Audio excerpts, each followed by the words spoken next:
This episode of Comedy Bang Bang is brought to you by the new HBO series Togetherness, a comedy created by the Duplass brothers. Brett and Michelle are struggling to rekindle the spark in their relationship, which has puttered out from the stresses of marriage and children. Some people have it all figured out, but these are not those people. Tune in for the series premiere Sunday, January 11th at 9:30 p.m. Eastern, only on HBO. Comedy bang bang, comedy bang bang, comedy bang bang, comedy bang bang, comedy bang bang, comedy bang bang, comedy bang bang, comedy bang bang, comedy bang bang, comedy bang bang, comedy bang bang, comedy bang bang, comedy bang bang, comedy bang bang.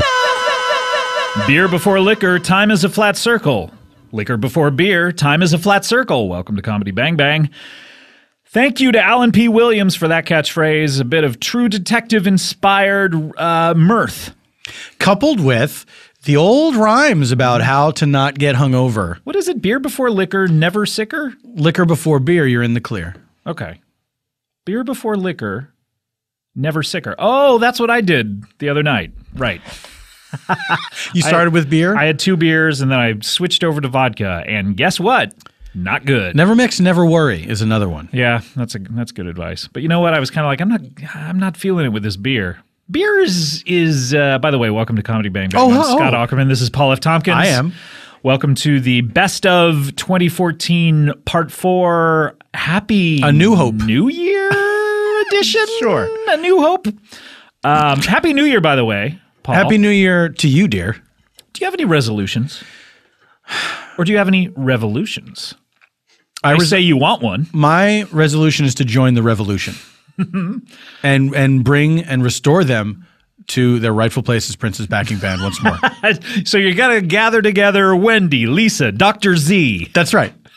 The whole gang. And the rest. Wendy, Lisa, and Dr. Z. And the Scrubs. Why wasn't Dr. Z in the TV show Scrubs? If I could ask Zach Braff one question, it would be that. If I could ask Zach Braff one question, I'd ask him why Dr. Z never appeared in Scrubs. He's the most famous guy in Scrubs of all time. Well, are you forgetting Hawkeye Pierce? Yeah, why wasn't Hawkeye part of that as well? They should have gotten everyone who's ever appeared on screen in Scrubs to make a cameo in Scrubs. You have to think that the writers brought that up at least once. Can't we get every single person who's been on screen in Scrubs, from the Disorderlies? That's right. But Bill Lawrence shut it down. To the young doctors in love. Hey, now you're talking my language. Gary Marshall. Oh, goodbye. Oh, he's gone. Wow. He just wanted to say that we were talking his language. Yeah. You have to think that they talked about it at You have one to point. think that. So Happy New Year and all that shit. Do you have any resolutions? I was talking about this on a podcast which will be out in a couple of days. I believe I'll be on What is it, Voldemort's podcast? You can't say the name? I was just about to say the lame. It's totally lame. lame. Is it totally lame? It is totally lame. Mm-hmm. They're winding down. They're almost done. I'm on one of the final eps, and that'll be out later this week, I believe. Did you get to meet their baby? I've never met their baby. Their baby's very adorable. Yeah. Teddy is her name. She has gigantic cheeks. Oh. But what did you... What could you possibly have thought I was going to say? I don't know, but it seemed atypical of you. What? Yeah. What? I was taken quite a bit aback at what I believed you were about to say. I like the idea that it's atypical of me when I didn't say it. So far, I'm still on brand. You are on brand, which is why I was so surprised. But... You were so surprised at a thing you thought I was going to say. Yeah, I don't know why you would go into that kind of thing. But, well, luckily I didn't. Hey guys, hope you're listening. Hey guys. But I was talking about resolution. Reza Aslan. Reza Aslan. He's a great writer. I was talking about Aslan. Yeah, from Narnia. Yeah. And, I would like to be more present in my off hours. I doubt, I tend to work a lot. And when I'm not working, I tend to like to have time to myself. Yet the time I am not working, I should be spending with my loved ones. Yes, it's true. So I would like to be more present during those times. Do you know who else worked too much? Who's that? Jesus, the carpenter? Yep. And look what happened. A lot of houses out there. Spent his time doing all that carpentry. Yep. Then when he built a community center. Yeah. Then he finally takes some time to himself to go out and just like give speeches. Yep. And they fucking nailed him to a tree. So what kind of lesson can we learn? Were you there when they crucified my Lord? Were you there when they crucified my Lord?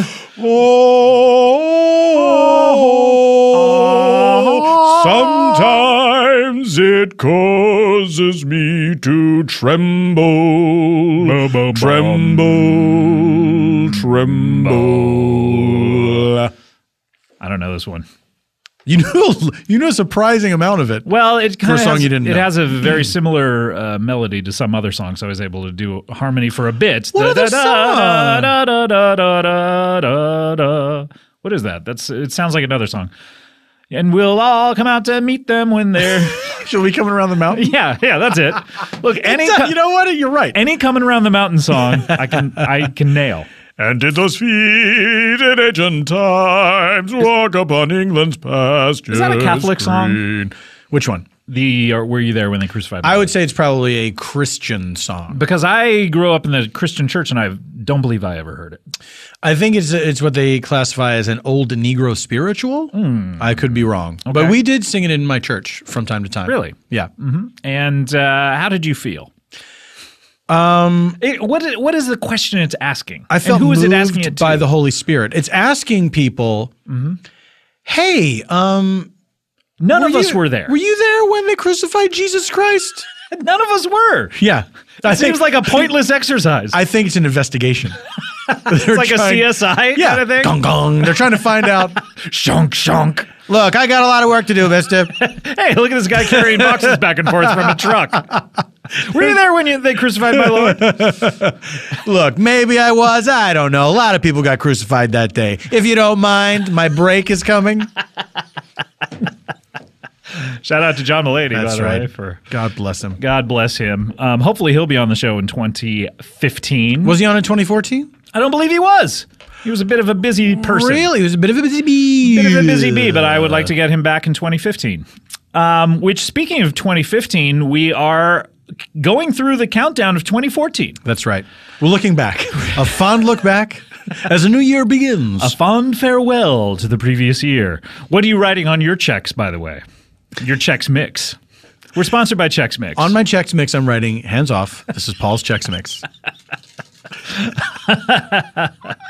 Still in 2015? Yeah, write it on the food. Well, Paul and I, this is episode number 4 of us counting down the top 15 episodes of Comedy Bang Bang for 2014. Yeah. Now, we've been through a lot of different episodes and emotions. Yes. We've been through rage. Denial.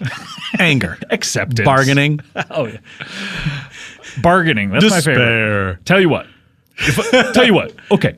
If you don't kill me. How's this sound? You bring my mom back from the dead. We've been going through a lot of episodes, and this has been a lot of fun. We've done 15, then we went to 14, and That's then 13. Smash cut to 12.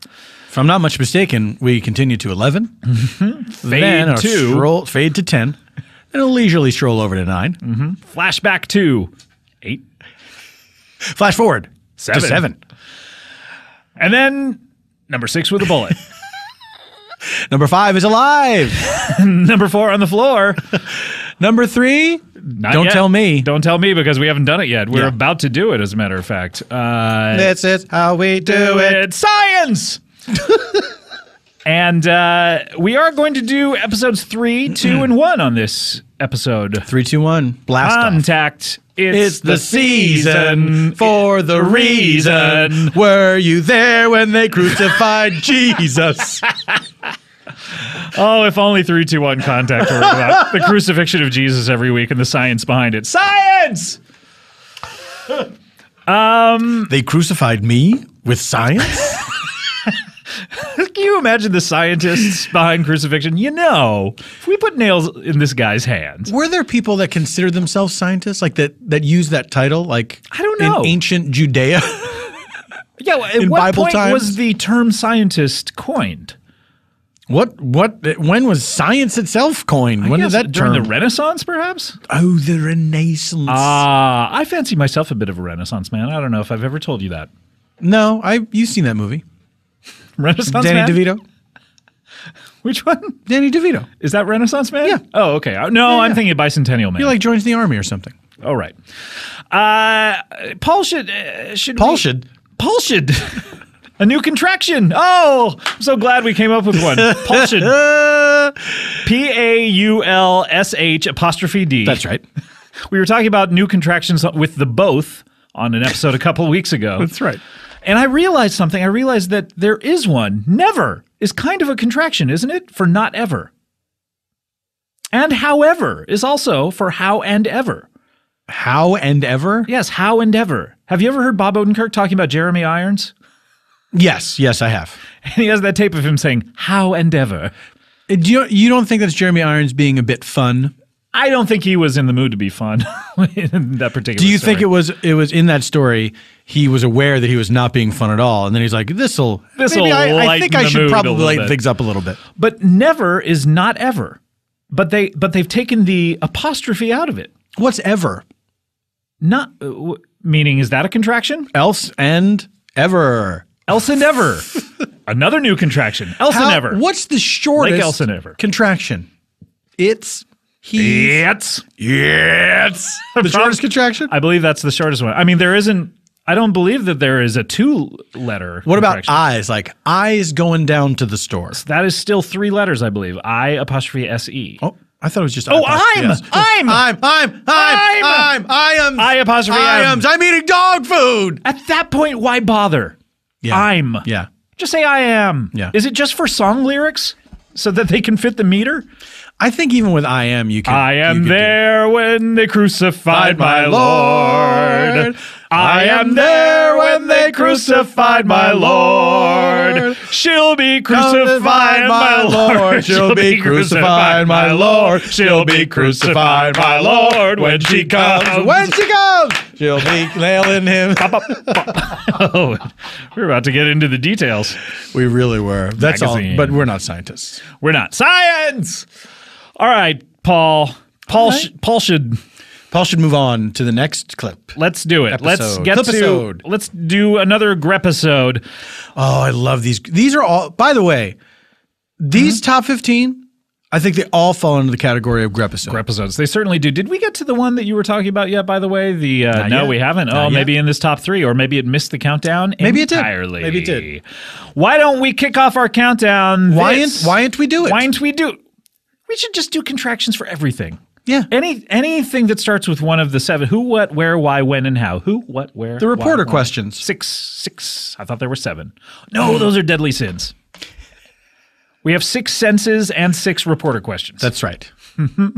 And 8 crazy nights.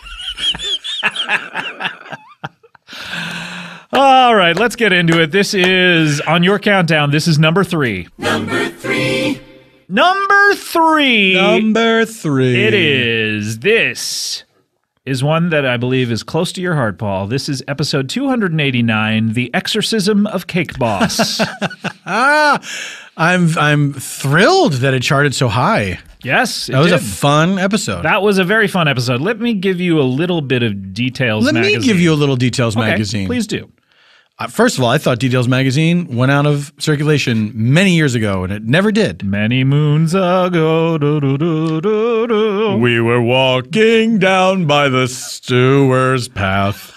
the sewer's path? Yeah. Or the steward's path? The steward of the sewers. Ah, boy, who's that guy? That used to be a very important position in Elizabethan England. Yep, and now just Killer Croc does it. Yeah, That's where Batman can always right. find him. That's right. attending to the sewers. Yep. The Exorcism of Cake Boss. Our old friend Cake Boss revisits Comedy Bang Bang. He's not feeling so well. Well, a couple of things happened previous to this episode. Previously on Comedy Bang Bang. Two things happened, and one needs to be set up because we don't go into it in the clip. Me hitting you, you hitting the ground. Yes. You hit me, I hit the ground. That's right. And then I got up and said, let's record this fucking show. That's right. No, something happened. Two things happened in the week that we recorded this. Number one for number three. Number one was the Star Wars, the keepers of Star Wars, That's right. whomever they may be. Yeah. The people who decide I guess the politicians of the Star Wars universe. Right. The mayor of Star Wars came out and with a press conference where he said that anything that was not one of the 6 Star Wars movies was no longer canonical. Canonical. Everyone laughed at him. Then he said, what? Then somebody said, it's canonical. So we, in these Cake Boss episodes, have talked quite a bit about the Star Wars books wherein Chewbacca died. That's right. Because at one point, Cake Boss because with using his gift to communicate with the dead. Cake Boss, Buddy Velastro, on previous episodes, go back through the recess. We're going way back. But in one of his first episodes in the first year, I believe, he talked about how he had been bitten by a cake bug and had gained the power of second sight. Yes. And then he was bitten by a cake scarab. That's right. And he was able to communicate with the dead. Now, those dead people could be either real-life dead people. I guess that's a contradiction, but people in the real world who had died. And I don't mean the real world TV series. I mean people in our universe. Should any of them die, And he would also we all be able know to that R.I.P. some of them have. But also fictional people, if they died in the actual work of fiction, or if we could presume that they are dead because they could not have lived that long. Huckleberry Finn. Huckleberry Finn is the classic example. How could Huckleberry Finn still be alive? So, in this appearance, and this is maybe 4 years ago, 4.5 maybe, Cake Boss communicates with Chewbacca because Chewbacca, in one of the, at the time, canonical books of the Star Wars universe, passed away. He was hit by a car. That's right. I believe Timothy Zahn was the author. I can't recall, but you're up on me. In one of those books that was supposedly set in the canonical Star Wars universe, one of the sequels to A New Hope, Empire Strikes Back, and Return of the Jedi, Chewbacca passed away. So Cake Boss had quite a bit of a conversation. Now, flash forward 4 years later, the mayor of Star Wars comes out and says those books are no longer canonical. Hubbub, flashbulbs. People started sending us this fact as in, what is Cake Boss going to say about this? We were, both Scott and myself received many tweets from people. Yes. I am lucky enough now to be tweeted anytime anything happens about the bands U2, Fish, Cake, the person Cake Boss, Andrew Lloyd Webber, anyone who has appeared on the show. I receive several tweets about anything that happens in the news regarding these people. Absolutely. So I have a similar condition. So this happened at the same week. The artist, German artist. No, he's not German. He's Swiss. He's Swiss. Swiss artist H.R. Giger passed away. Now, our good friend Matt Gorley, who is one of the minds behind the Super Ego podcast, of which you are now a member. That's right. Also the host of I Was There Too on the Wolf Pop Network. He's a very funny guy. He had only been on the show a few times at that point, and I believe only when you were there. I don't think I had ever had him on the show myself. I wouldn't allow it otherwise. But I said, let's get these guys together. Because Matt does an impression of H.R. Giger, and that was one of his most beloved characters. And so I had the idea of what if Cake Boss were to communicate with H.R. Giger from the dead and we could say goodbye to it. Now, H.R. Giger had not been on the show before, but for some reason, Matt agreed to have his goodbye on this podcast. Yeah. Now, we spent quite a bit of time talking about the non-canonical nature of Chewbacca. Yes. And the clip we were about to hear, the more we talked about the non-canonical nature of Chewbacca, the more Cake Boss got very distressed. And you're saying that very methodically, by the way.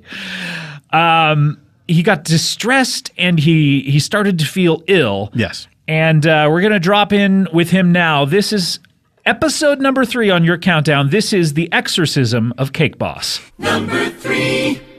You still feel poorly. Before we went to break, you started feeling like the non-canonical nature of Chewbacca's status. You saying that makes me feel, I don't know, I feel I never felt like this before. It's very strange. You think it's because you just received this news about... I feel like it's got to have something to do with it. Okay. Well, is there anything I can do for you? Can I... No, you know what? I'm gonna send a text to a friend of mine. Okay. This is a just in case kind of thing, okay? Okay. I think I'm gonna be all right, but someone's going to come pick you up? Is that what you're saying?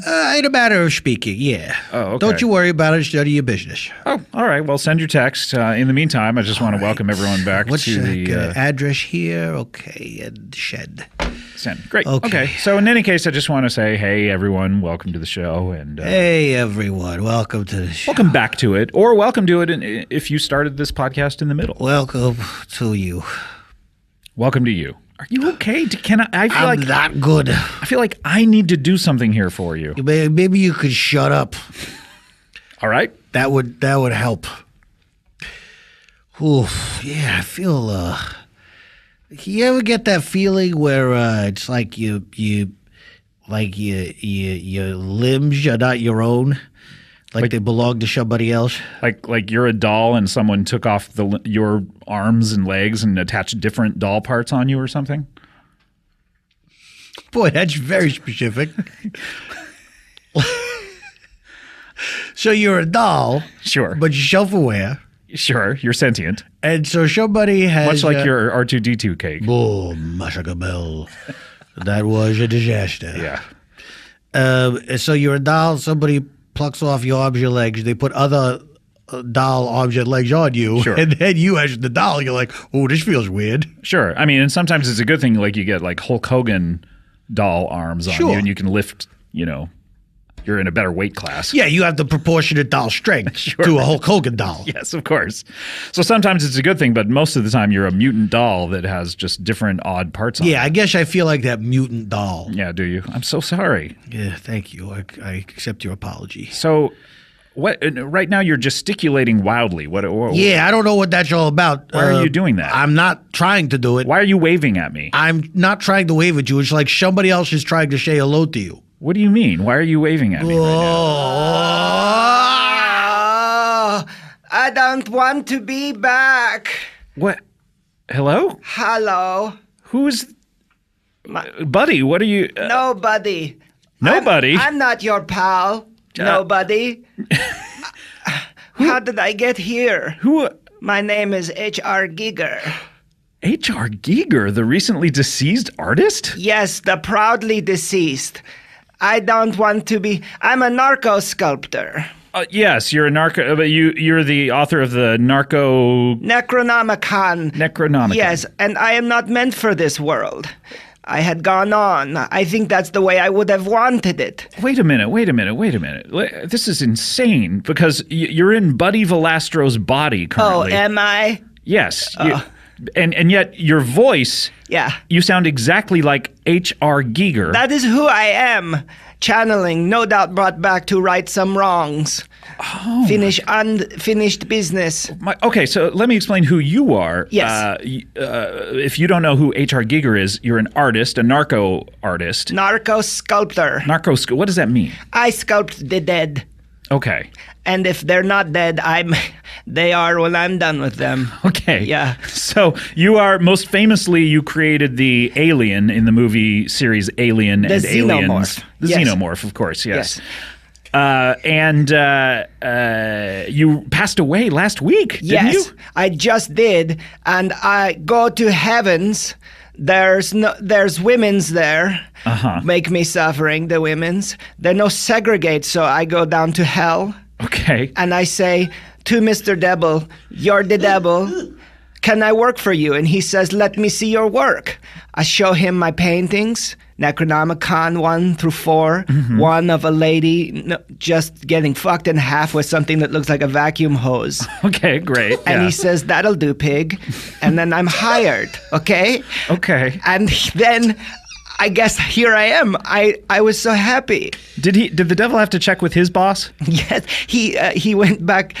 I died He had in to kick Georgia. it upstairs? Yeah, I died in Georgia. Bad deal. Long story. Okay, gosh. Yeah. I didn't know you died in Georgia. I knew you were Swiss. But Just a crazy vacation, last minute sort of Thelma and Louise thing. But that's how it went down. So now I think I have to figure out my quest before I can go home. Okay, so wait a minute. You are working for Hell currently? Hell Incorporated. Okay. Yeah, it's big business down there now. Okay. So when you say you have to finish unfinished business before you go home, where is home? Hell. Okay, so you want to go to Hell? Absolutely. I've been hired as the art director for Hell because it was like still Dante type stuff down there. It was looking a little dated. I think. And so I put new spin on it. Everybody seems much happier, or the opposite of happy, but the same correlation. Sure. Yeah, it's successful, no doubt. Yeah, successful in your work. So what unfinished business do you have before you go returneth to Hell? I don't know. I'm trying to figure out. Probably something to do with my wife, Carmen Maria Schiffele-Giger. My wife. Your what? Wife. What? Please don't joke, because the laughter is the enemy of creativity. Oh, that's right. If people don't know your aesthetic, it's very dark. Yes. Your favorite color is no color. The absence of color. The absence of color. Black, varicose, bruise, cloud, whatever. You're in Buddy Velastro's body currently, the Cake Boss. He's not saying Cake Boss. Interesting. Cake.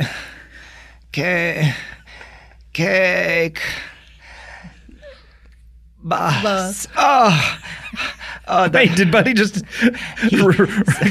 retain his sentience just to say Cake Boss? He is a bit like a whale or a sea mammal, where every so once in a while he has to come up for a Cake Boss air. You're a very dark artist. You passed away in Georgia, and I hear it was the result of complications due to some sort of Chewbacca-style car crash. Was that what it was? Yes, that's exactly right.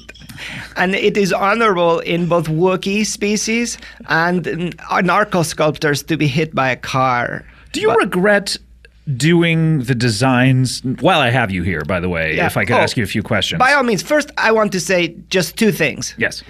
Great to be here. Okay, thank you. And also, wouldn't it be great if our rib cages were a second articulating mandible jaw that we could vanquish our foes with? I love your ideas, and this is what your art is all about. But do you regret making the designs for the Alien series and not Star Wars? Oh, well, I think Chewbacca would be so much more interesting if you had designed it. Yeah, all that fur gets in the way. I think better to have someone with a bisected rib tube and lots of darkness, blood. Exoskeletons are the new endoskeletons. Of course, yeah. Do you? Darth Vader is maybe the closest to what He's you do. a pussy. So yeah. Yeah. Wow. How would you do Darth Vader differently? Well, no samurai-looking armor, because mine would be biomechanical, come natural. If he needs to buy it, who among us cannot be Darth Vader? This chosen few with an exoskeleton, those are the men we pull on our shoulders of giants. You're on my mind like a song on the radio. Al Stewart. Great artist. You're an Al Stewart fan. Who isn't? Why do you think that you're possessing the body of Buddy Velastro, the Cake Boss? I think the way it's explained to me by the devil. He didn't say Cake Boss again. Interesting. Cake Boss women's. Is that it has to be a yin-yang matter antimatter, where Cake Boss brings joy into cake. boss brings joy into the life of many people. My goal is to take it away. And if I were to say go into Morrissey or Hieronymus Bosch, the universe would implode. Cake boss implode. So the theory then is that Cake Boss is the happiest person who brings the most joy to people in the world. Cake boss. It is no theory. It is a proven fact. His cakes are just amazing, and they the smiles and the faces that light up when one sees them, except for the Cubs. Yeah. They make me happy, which in turn makes me sad. Good. Which then that makes me happy, and it okay. is a negative feedback loop. I started doing paintings because for therapy, I had night terrors, and this is true. And so then I did paintings of my night terrors, which gave me greater night terrors, which gave me greater paintings, and that's how I became all powerful. Why did you keep your paintings right above your bed? Did you? I read that you put them on the ceiling as well, so you could stare at them right before you went to bed. That's true. I painted them there on the wall. I didn't even hang them there. Sort of like a Michelangelo kind of alfresco thing? Yeah, it was the agony, and there was no ecstasy because I would not have it. Now listen. Oh, okay. Yes, master. I also made my own bed out of the ossified skin leather of a lesser race. Oh my God. Well, I guess you have to lie in it. Yeah. If you made your own bed. You do. Listen, we don't have to talk about that. Mike, so this is so interesting to me because I had expected to do a show with Buddy Velastro. Who? The Cake Boss. Wow, you preempted me a little bit.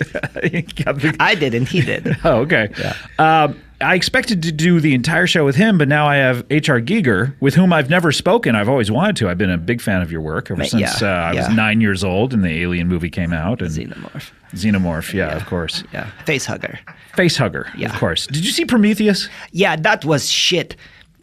I mean, I worked on it and all, but I do not sanction it.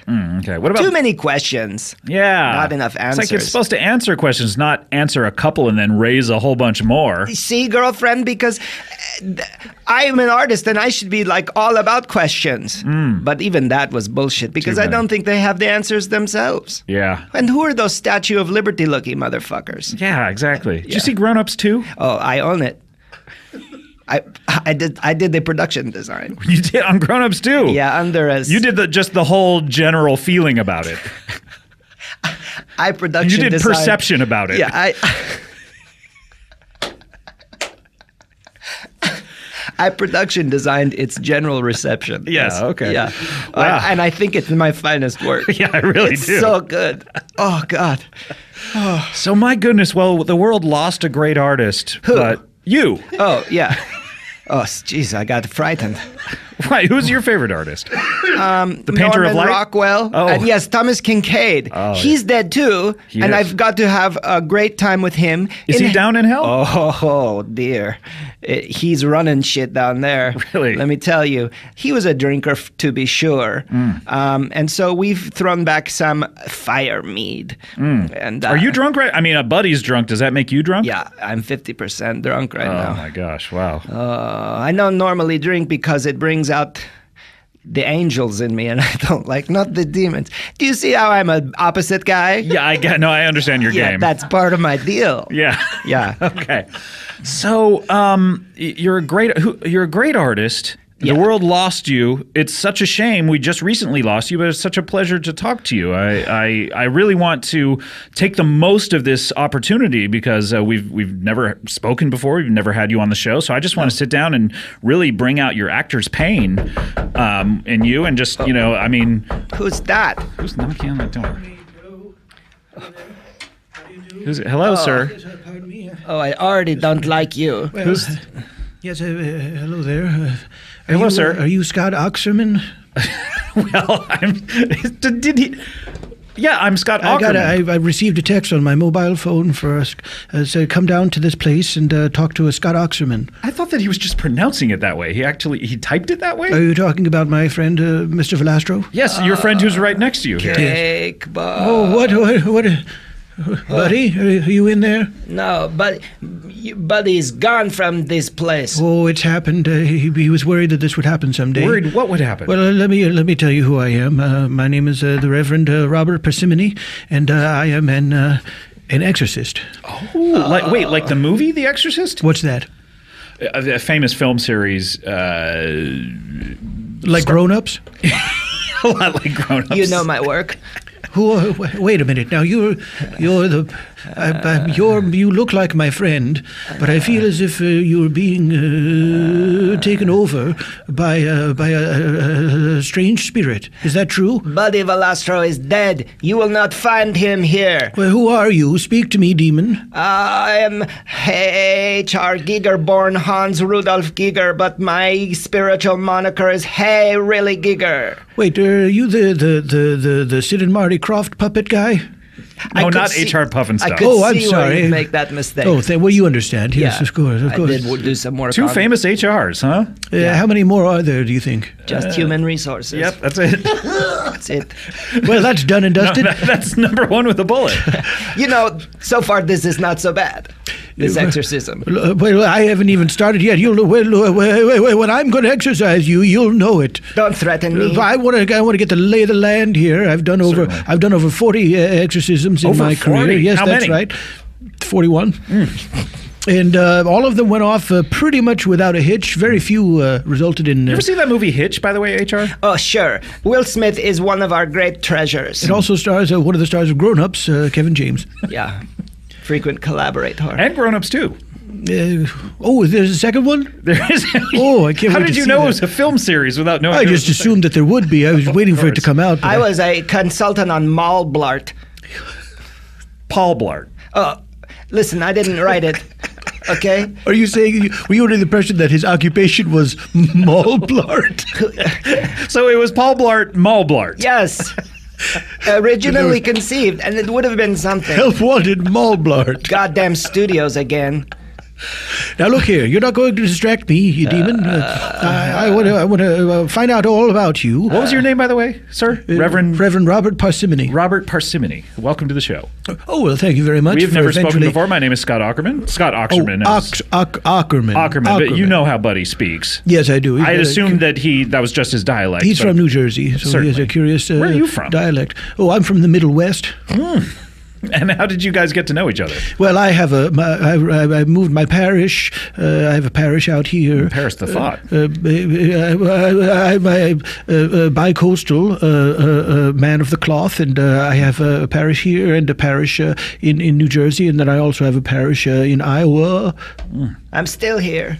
Yes. Well, now, what has caused you, demon, to take over the form of my friend? I have had to do unfinished business on the earthly realm.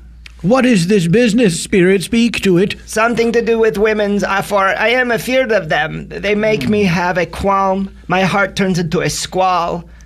Now, how do you expect taking over my friend's body, who's a married man, by the way? So, how So do you don't go off and try to have sex with any other women because you, I really should be getting home to New Jersey. What? Wait a minute. What? No, I forbid you to take my friend's body back to New Jersey. You will remain here, and then I will cast you out, and I will condemn you to a lake of fire. Is there any way to make sure that he doesn't leave the room? Maybe a circle of some sort of... Let me just get the door. Oh, okay. Yeah, just lock it. There we go. I'm a little confused. Why did Buddy think this was going to happen? How did he know what was happening to him? Well, he knew when he was cursed by Satan himself with these supernatural powers that are against God, by the way. Make no mistake, they're against God. Yeah. The only person who can see into the future is God, and he's not telling anybody. He's keeping it to himself. So wait, is the devil went down to Georgia? Is that the future? Yes, Since that's correct. God is narrating that song. Yes, that's it's eventually set in the future. Eventually, when God dies and the devil has a new boss. Right. Okay.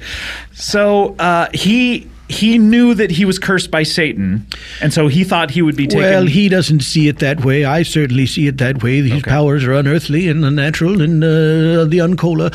And I feel that there's a cola nut, crisp and clean, no caffeine. Never had it and never will. He feels that these powers are also a gift, but I feel that they're nothing but a curse from hell itself. So he thinks his powers are a gift, and yet he thought that he would have his body taken over by He a spirit? thought there was a possibility if things became non-canonical in any way. He's very concerned with canon. Okay, now we're getting to it. So he sent that text to you, and you're here to protect him. He said, let me read his text here. Reverend, am feeling queasy. Queecy.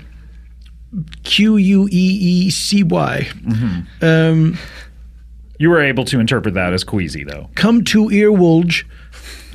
He was typing very fast. No, I think that's just his dialect coming through his thumbs. I'm on a podcast. How did he spell that? Podcasht. Great. Contact there. Scott Aukerman. Auxermin. Okay, see, a lot of people spell that as Oxerman. So that's the official. The official canonical spelling of it. How do you spell it? I never knew. I just had heard it pronounced. But anytime people talk about it on Twitter, that's it's your name. How do you spell it? Aukerman. Oh, where's the X? That's the point. Yeah. In any case, so he asked you to come to protect him. He knew. Shut up, son. He knew that there would be a time when this might happen, and he might need my exorcistical services. Well, this is exciting. Are we going to see? Am I going to see, and then the listeners going to hear a live exorcism on this show? You will see it. The listeners will hear it if you keep recording. I will also hear it, I would imagine. You will hear it as well as see it. The listener will not see. They will only hear. I would imagine I would also feel the vibrations of the sound and any kind of loud noises and stuff. Should we get into all the senses? You will smell whatever is occurring in the room at the time. Is it going to smell bad? No. Or poorly? That was a close one. Okay. Guys, let's get to this exciting exorcism because I've been hearing about this for what seems like a half hour. Are those clanking chains? No. Oh, those are your keys. I thought it was some sort of like Jacob Marley fettered situation. No, I'm just getting my keys out of the way. Why would I have clanking chains for an exorcism? I don't know. All right, here we go. How are we? Do you need any assistance from me? Yes, I'd like you to shut up. Oh, well. Spirit, you are trespassing upon this soul. I abjure thee. Vacate this vessel, and banish ye back to hell from whence ye came. By the power of God, the Father, the Son, the Holy Ghost, all his saints and apostles, the ground team out there, people on the streets, of course, Rob, Janie, what's that guy's name? Oh, I always forget his name. Victor. Everybody in the whole organization, I banished you to hell. The power of Christ compels you. The power of Christ compels you. The power of Christ compels you. Come on, get out there. Be a sport. Get out of there. Into my ultimate plan. Which is? Getting me back to hell. I don't want to be here. It's a type of hell as it is. And I gladly go back. All I needed was permission from an official. Well, have a nice trip and see you next fall of man. Okay. Before I go, let's be friends and shake hands, okay? Oh, sure, okay. Come with me. Oh, no! What is happening? See you later, Scott Aukerman. The Reverend was...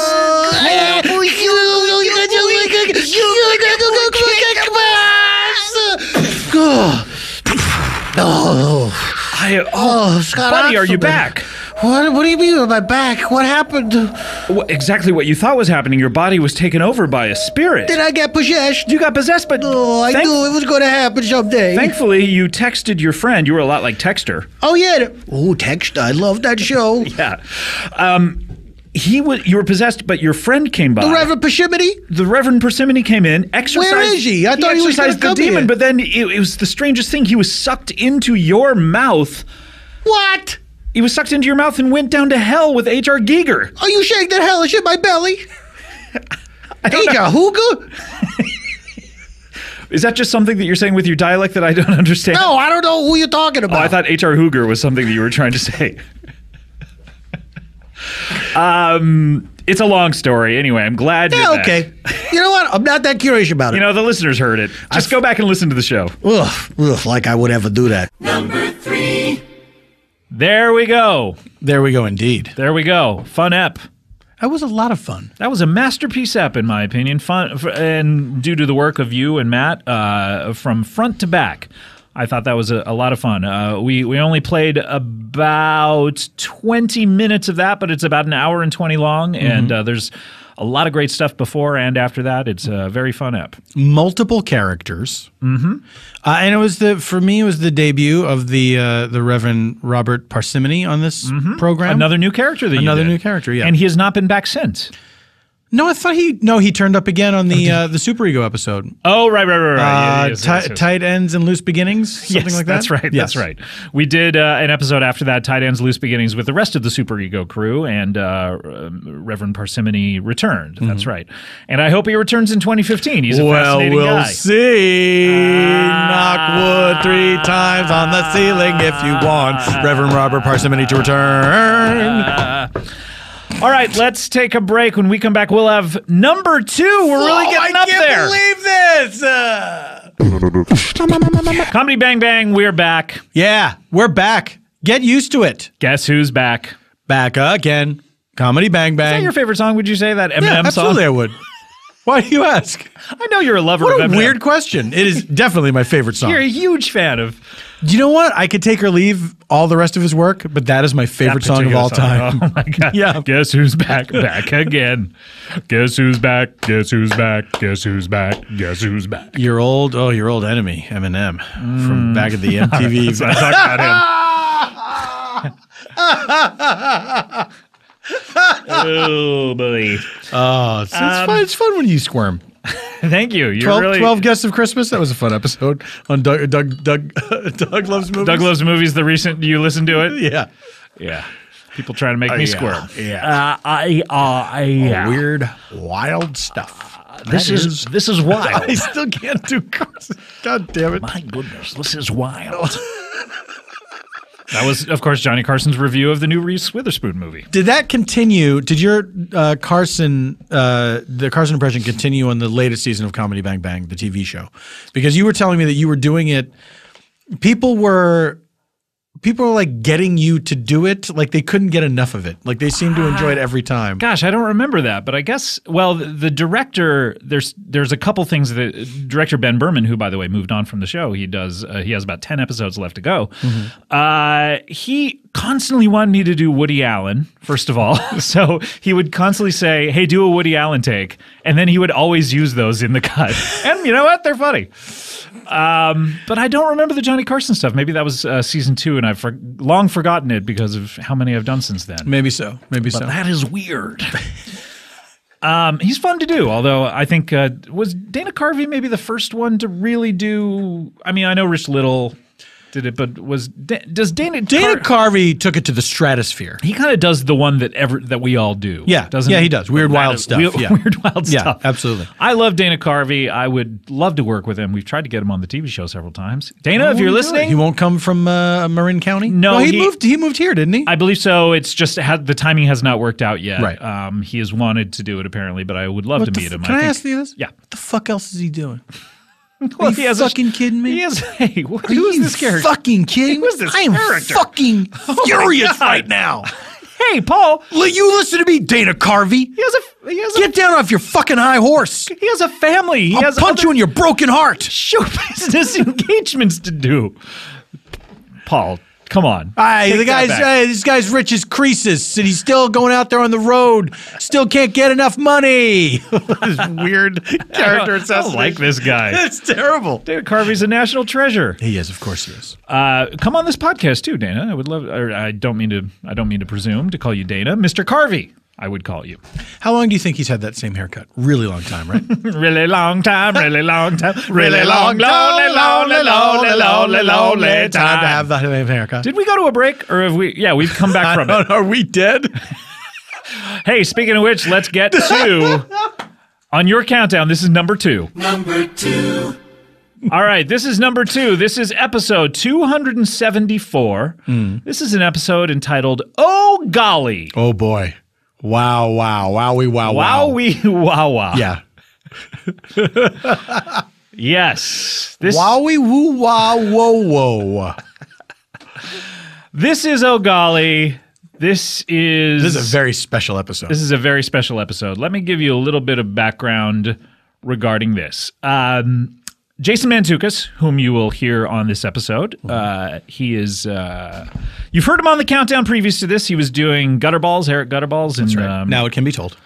And he's a great friend of the show, and we have a lot of fun when we do the episodes. And we got into a bit of a rhythm with him where he wanted to do it with Andy Daly a lot.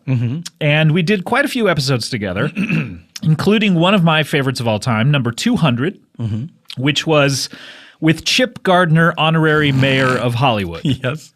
Who wanted to become the mayor of Hollywood. And we just naturally, through us talking, Jason and I pushed Andy into this convoluted mythology of where Chip... You really did.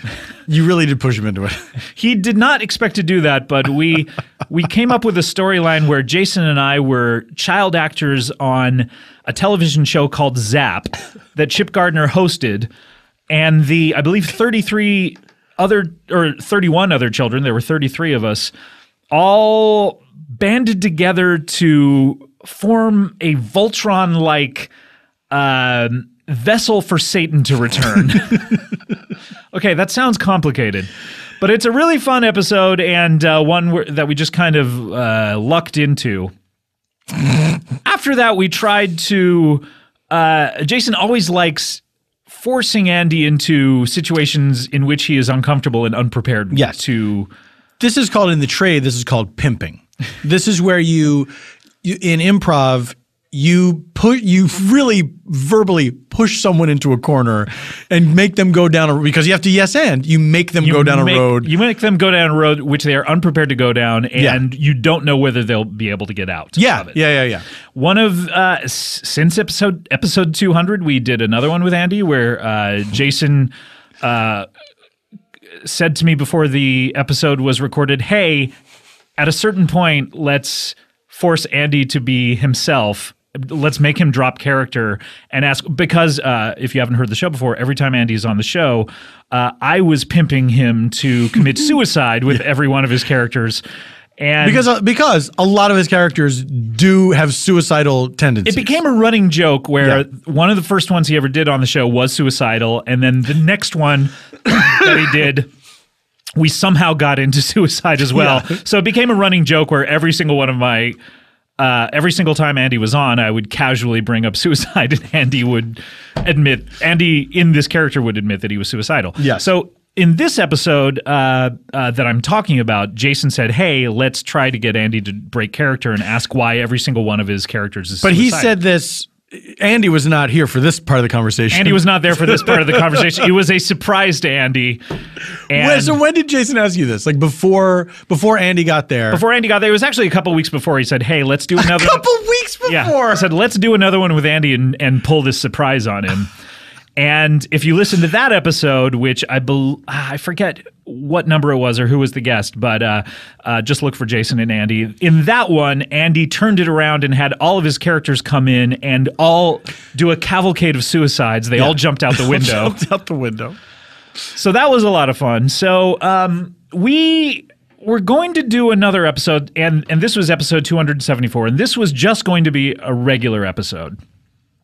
And let me give you a little bit of background of what happened before this clip.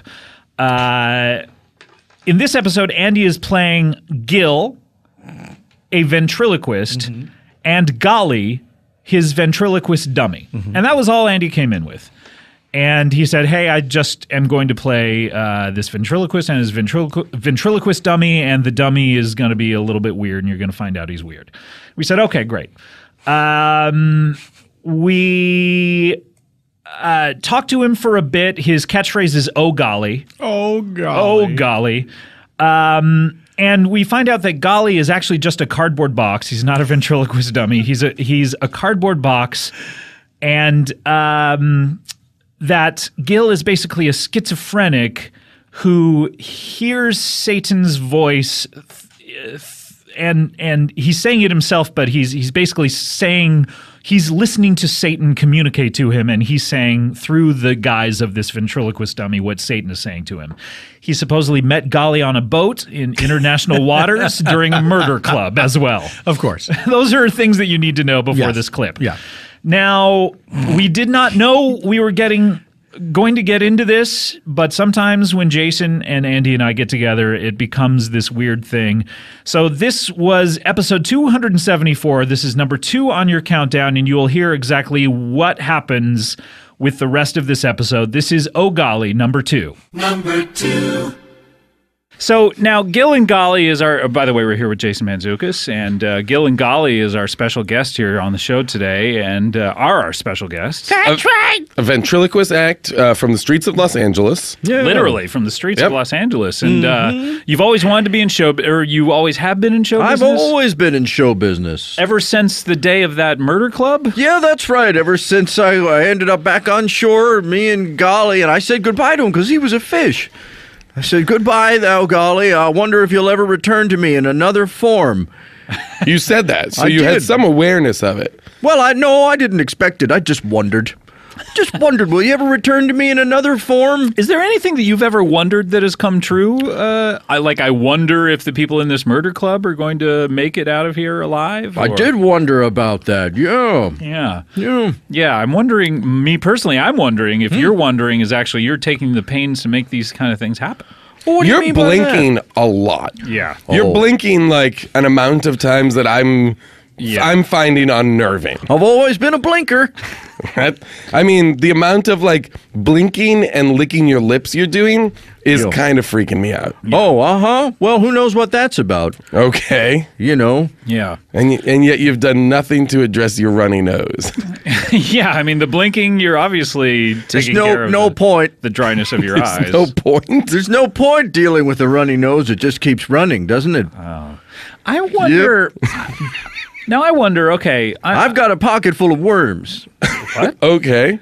Is this a setup for a joke? Does Golly do the rest of this?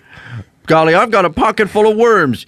Yes, you have. Oh, golly. Okay, so you really do just have a pocket full of worms, don't you? Gosh. Yep. Let me... I'm fascinated by... I can now I'm looking, and there is a pocket that is writhing. Yeah. Not all of them are alive, but some of them are. Yeah. A good 75%.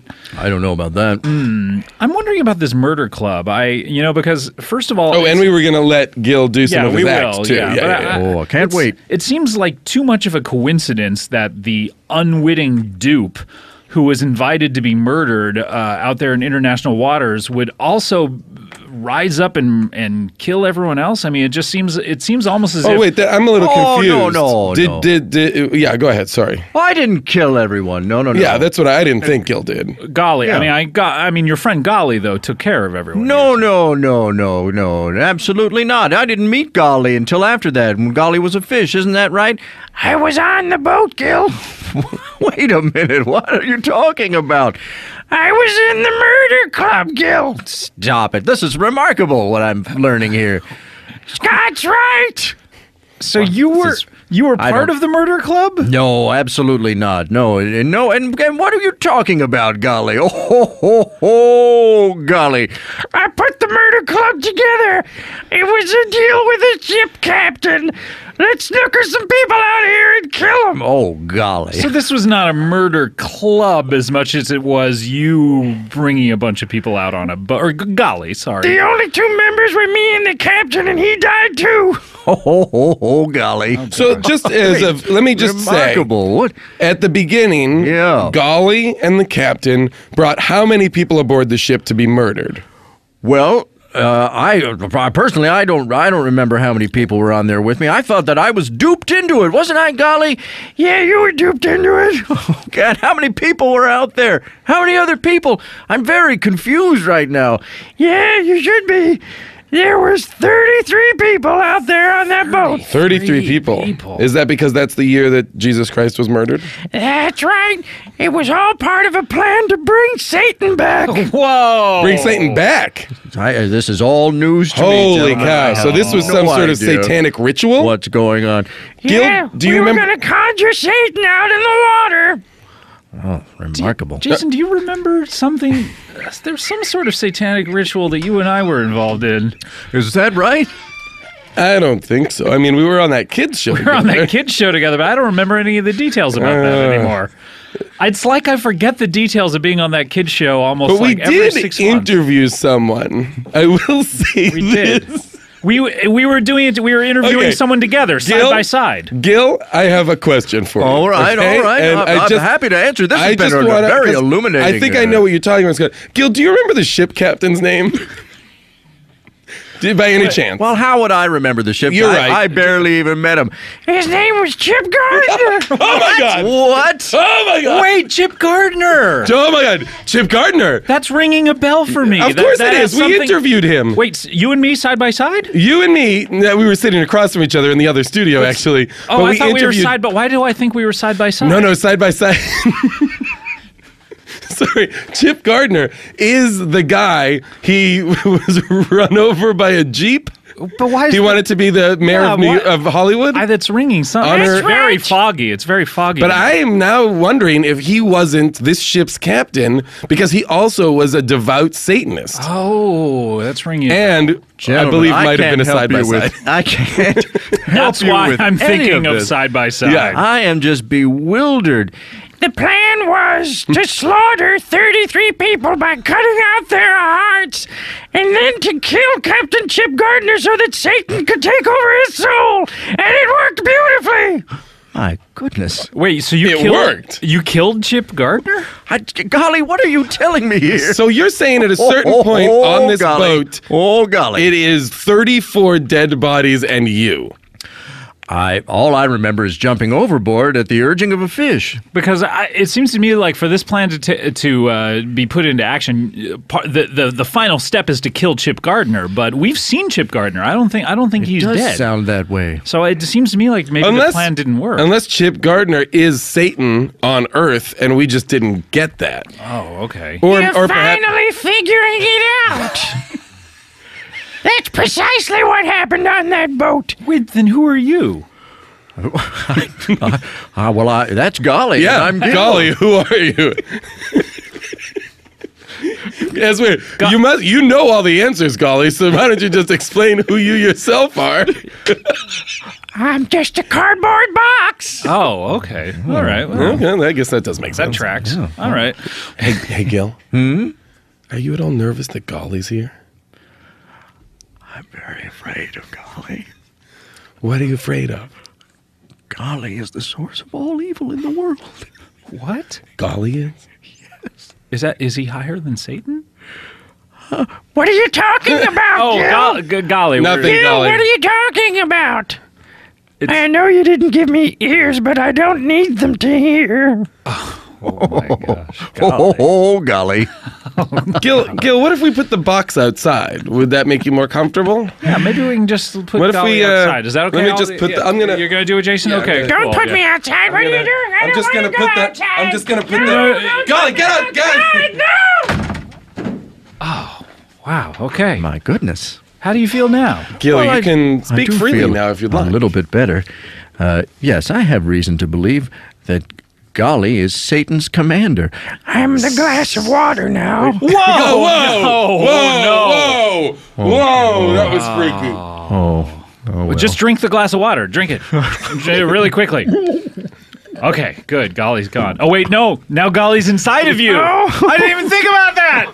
It may take him a little while to assume another form, but he will soon enough. Well, let's see. So this- anything we want to say without him here, we'd better get to. Okay. What should we say? How did you leave things with Chip Gardner?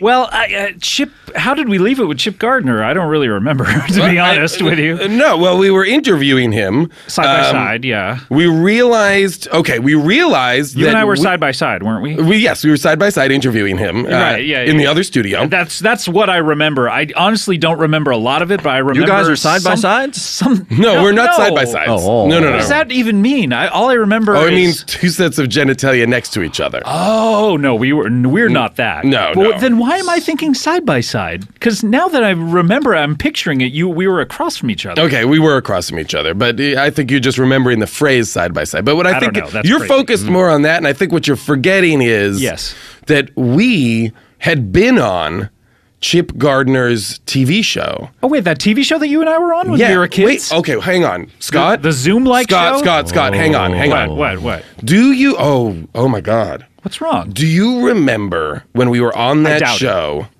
we went out on Chip Gardner's boat? Wait, the Chip Gardner, the guy who was in charge of that show? Chip Gardner, who was in charge of that show. He had a boat? I don't He remember was a high priest of Satan. I mean, what we're led to believe now is that he was in cahoots with Gil here. If Golly chose you to go out on a boat with Chip Gardner, I'm worried. I think... Wait, you mean the other 31 cast members? Exactly. That's exactly it. We were on a boat. I don't remember any of this. I just have a seasick feeling. Scott, I have a horrible feeling. I think I know.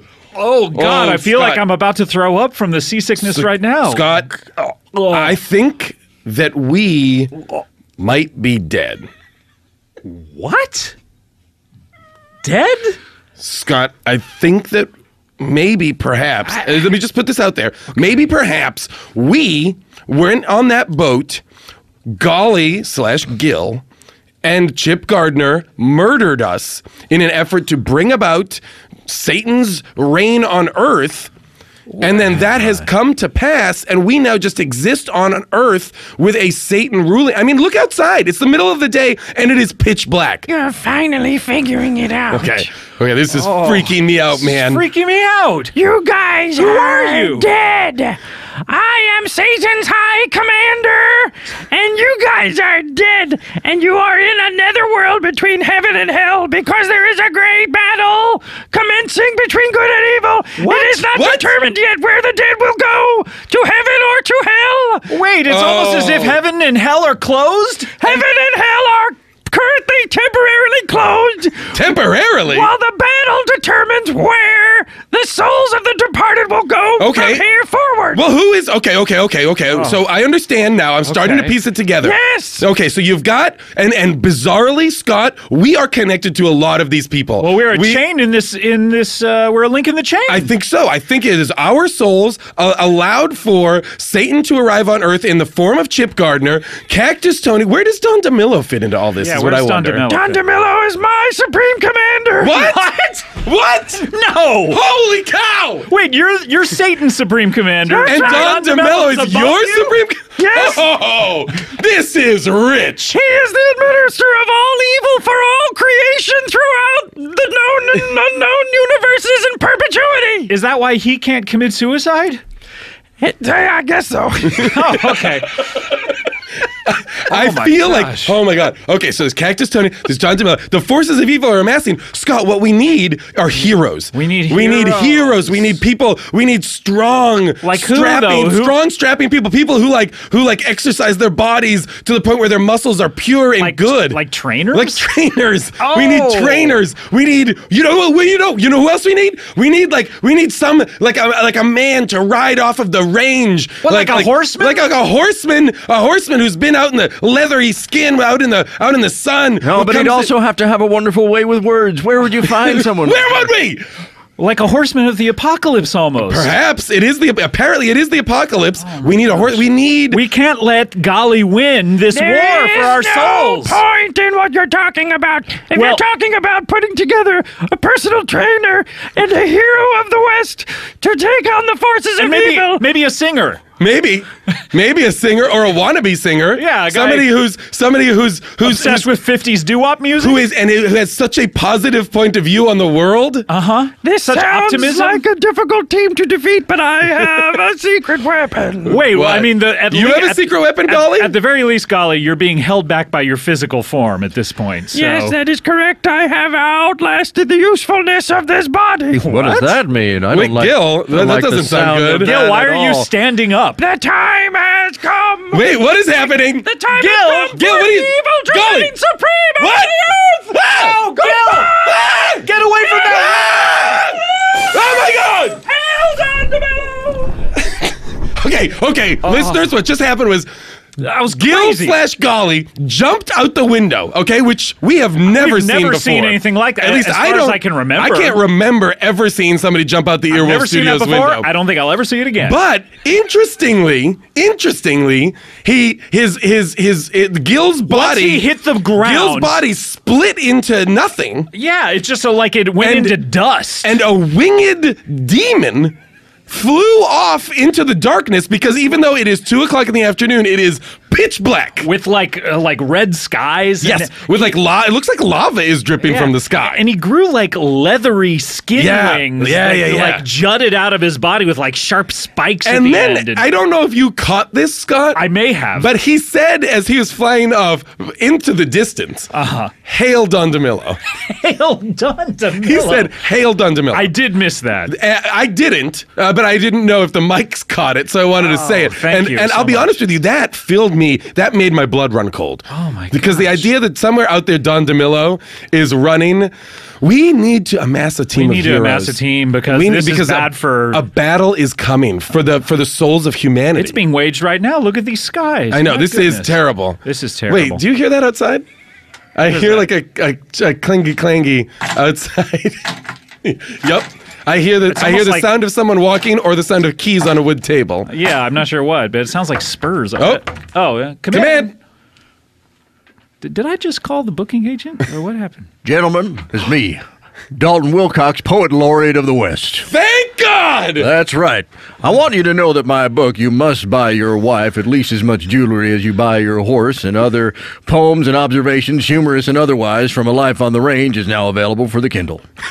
Okay. All right. Well, But that's not quite secondarily- what I- Dalton. Oh, okay. Dalton, yeah. Secondarily, it sounds as though the time has come for the great battle between good and evil. Yep. What? It's all, I mean, it's clearly, the time is nigh. The evil triumvirate of Don DeMillo and Satan in the form of Chip Gardner. So and you know all this. Golly, oh yes. Bill Carter and I have known about this for a long time. You have? Because we were going to catch you up on everything. No Hey, need. You've been fighting vampires this whole time, like almost like demons on Earth. So Yep. is that why you're so experienced at this? That's right. Bill and I have been training, and He's been training you? He's not a physical trainer. Holy shit. Whoa! Holy shit. he's been training stars for the battle to come between good and evil. Wait, Well, but that's what can right. we do? How can we help? How can we help? What can two dead people do to help you? This space that you are in right now is a conduit, a meeting place for the forces of good and the forces of evil. And if you can convene here in this place, all the forces of good, we can put our army together and rise up. Let me ask you this. Yeah, We've got you. yeah. We've got Bill Carter. Bill Carter, Carter, Trainer to the Stars. we Seeking probably Seeking have. Stars. We probably have hot dog. Do we have hot dog? I hope hot dog's part of this battle. Does hot dog have value? I'm not entirely sure what an asset hot dog would be. Well, doesn't he have such a beautiful singing voice that the demons of hell would cry at the very? Ooh, I know who we need. What's that? We need that guy who's a comedian for kids' parties. which one is that? I'm not remembering him. A comedian for kids' parties? Doesn't he? He has a comedy act, but it's completely inappropriate for children's parties. I don't really remember. Is he an elderly gentleman? Oh, I don't recall. Oh my God. Okay, forget it. Not him. Not him. Well, I really thought everybody was going to get on board for that one. nope. I don't remember him. Okay. Let me tell you this. Let me solemnly swear to you. Yeah. Jason and I will band these people together, and we will fight this battle alongside of you. We know no limits. We are here. I will die again for this to come. I will be the Agent Coulson to your Avengers. I will happily lay down my life. I do not fear death, as I have already died once. And from this moment on, we shall wage this war with you. What do you say? I'll get to work on a poem. Maybe that's not necessary. But we will wage this war. Okay. We need a battle cry. Yes. You must buy your wife at least as much jewelry as you buy your horse. And other poems and observations, humorous and otherwise, from the life of the rain. Our battle available on the Kindle. Our battle cry cannot be a promotional plug for your book. Why not? Especially on the Kindle? I'll say it. These are the end times. It's also available on the Nook. Wait. Somebody's at the door. Oh my God. Is it good or is it evil? Who is that? Oh my God, it's... To be continued. Number 2. To be continued. TBC. We have never done that before on the show. Yeah, I remember how strange that was when I was listening to it. Yes, we basically got into a position where we knew we were at the end of the show. We didn't know how to end it. And so we had something very dramatic end, and then we all screamed, and then we looked at each other and said, I think that's it. Maybe this is a cliffhanger? And we didn't quite know how to end that particular episode. So that was episode 274, and that was the end. And people expected on episode 275 that we were then going to do the second part. Right. We did not do that. That's not how it works. We did not know what to do. Yeah.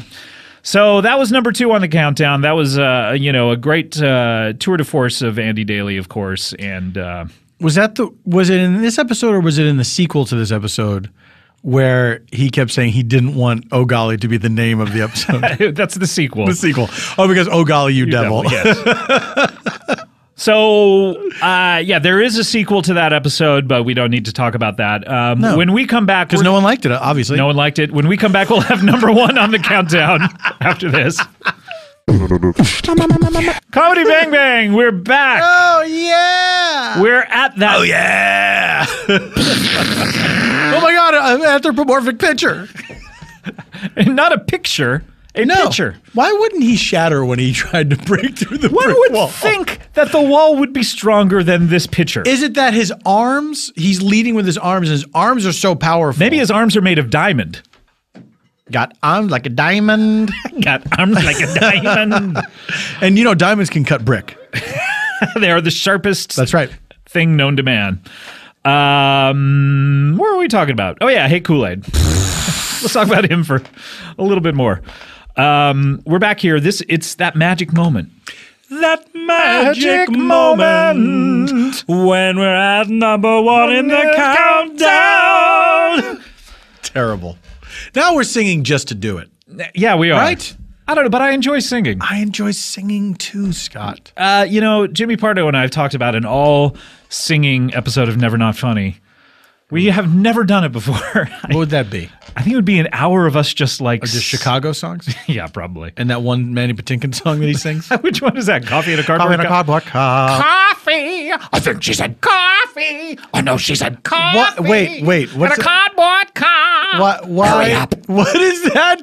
Are you doing a little Saul from Homeland? No, he does that in that song in the recorded version. Why? He goes back and forth from all these different characters. So and one of them's a monster. one of them, I believe, is a New York gentleman who's probably a fry cook at this place.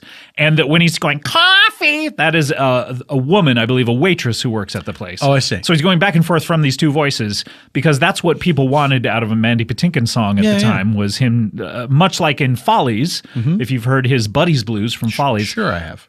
I guess she really loves me. I love her, she says. Shaliver. Shaliver.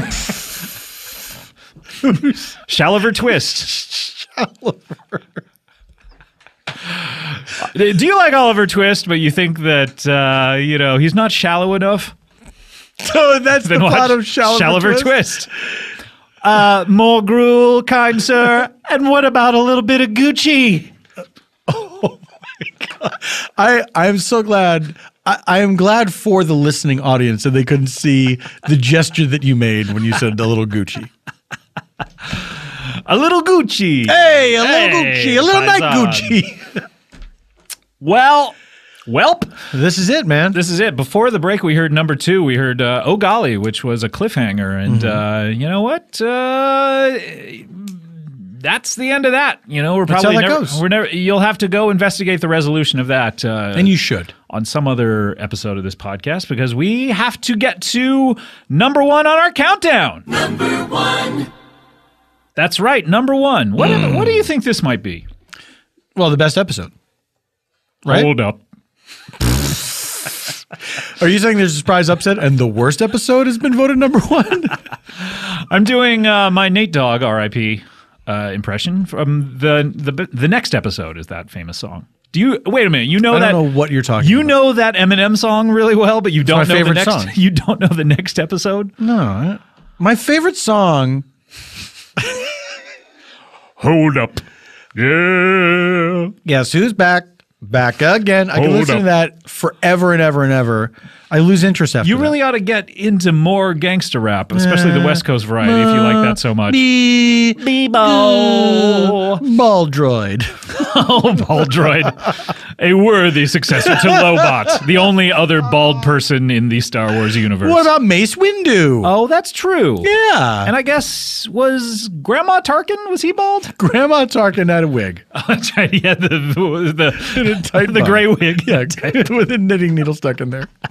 I guess C-3PO is bald. For that matter, R2-D2. As well as Ball Droid. All right, well, let's get to number 1. Everyone's wondering, what could it be? What could it be? I know I am. Well, guess what? It's episode 300. Oh, golly, you devil. Oh! The conclusion of the cliffhanger. So you don't have to investigate what you don't. The cliffhanger might I was be. This is it right now. funning You got me. You got me, because I didn't know. I had no prior knowledge what any of the episodes were. You know, and you never will. So even if I listen to these best of episodes, you will never, in your dumb brain, you will never put the pieces together. What? Why? Dumb brain. Dumbrin. Another Star Ball Droid and Dumbrin. They're a new C-3PO and R2-D2. Dumbrin. I say Dumbrin. Wait, so that's Ball Droid, the one that we saw in the trailer, right. has the That's English right. accent? Where's It's a new twist. Where's my toupee?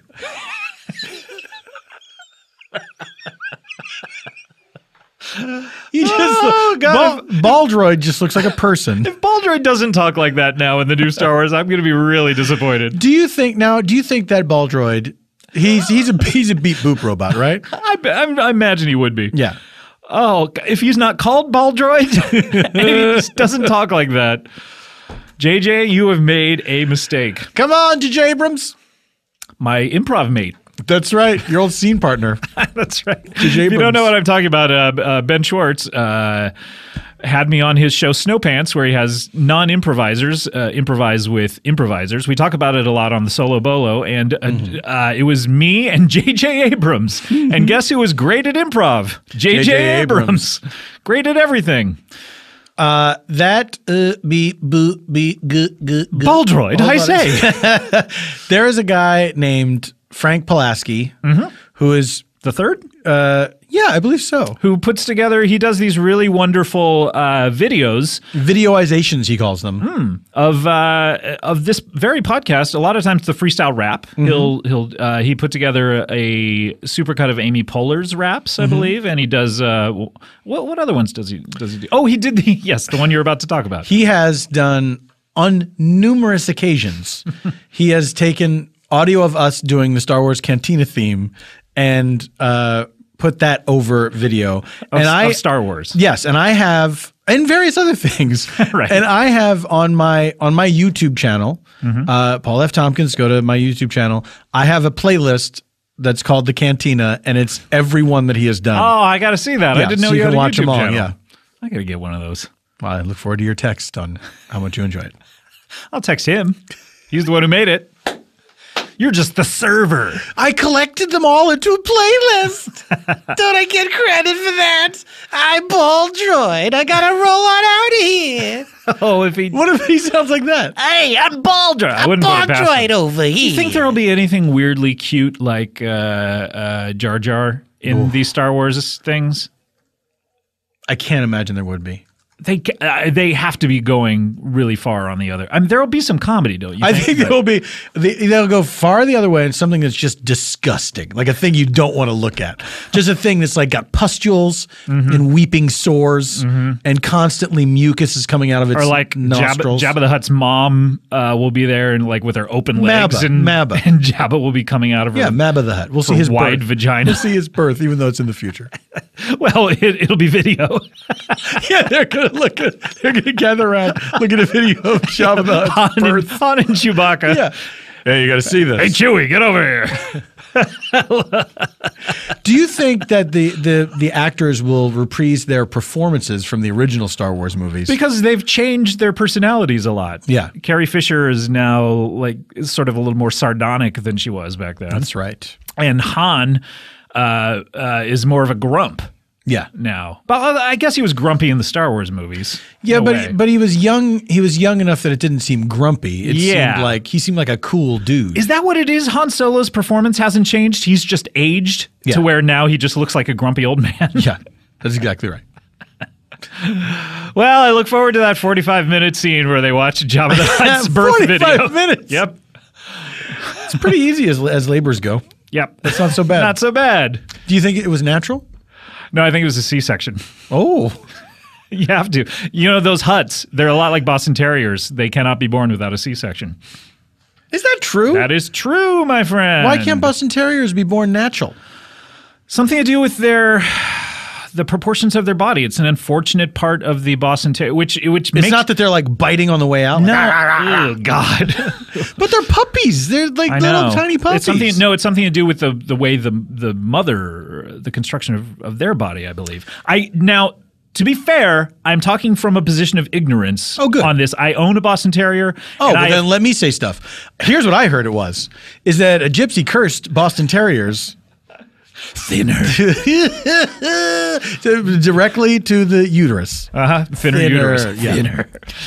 But no, that's one of the unfortunate things and why you shouldn't try to get a bred Boston Terrier because it's kind of inhumane to keep making them. As far as I know, this is what I've heard, and if I'm wrong, correct me, and I will. By the way, speaking of corrections, from episode 1 Are you earlier, opening the Department of the Corrections office? I am, Corrections Department office. Kansas in Mountain Time. I looked it up. Remember when we sang, of course? I do remember. That wonderful song, Look It Up, Scotty? Look it up, Scotty. Look it up. Look it up, Scotty. Look it up. The best part was you, as you were typing, singing you and were clapping. stopping to clap. Yes. Well, you gave me the encouragement I needed to look it up. That's and the very first thing said Kansas in Mountain Time, and I assumed that meant all of Kansas was in Mountain Time. Apparently what I had looked up was the fact that only 4 counties in Kansas are in Mountain Time. Otherwise, they're Central Timers. Otherwise, they are that is odd, isn't that? It's very odd. Weird, wild stuff.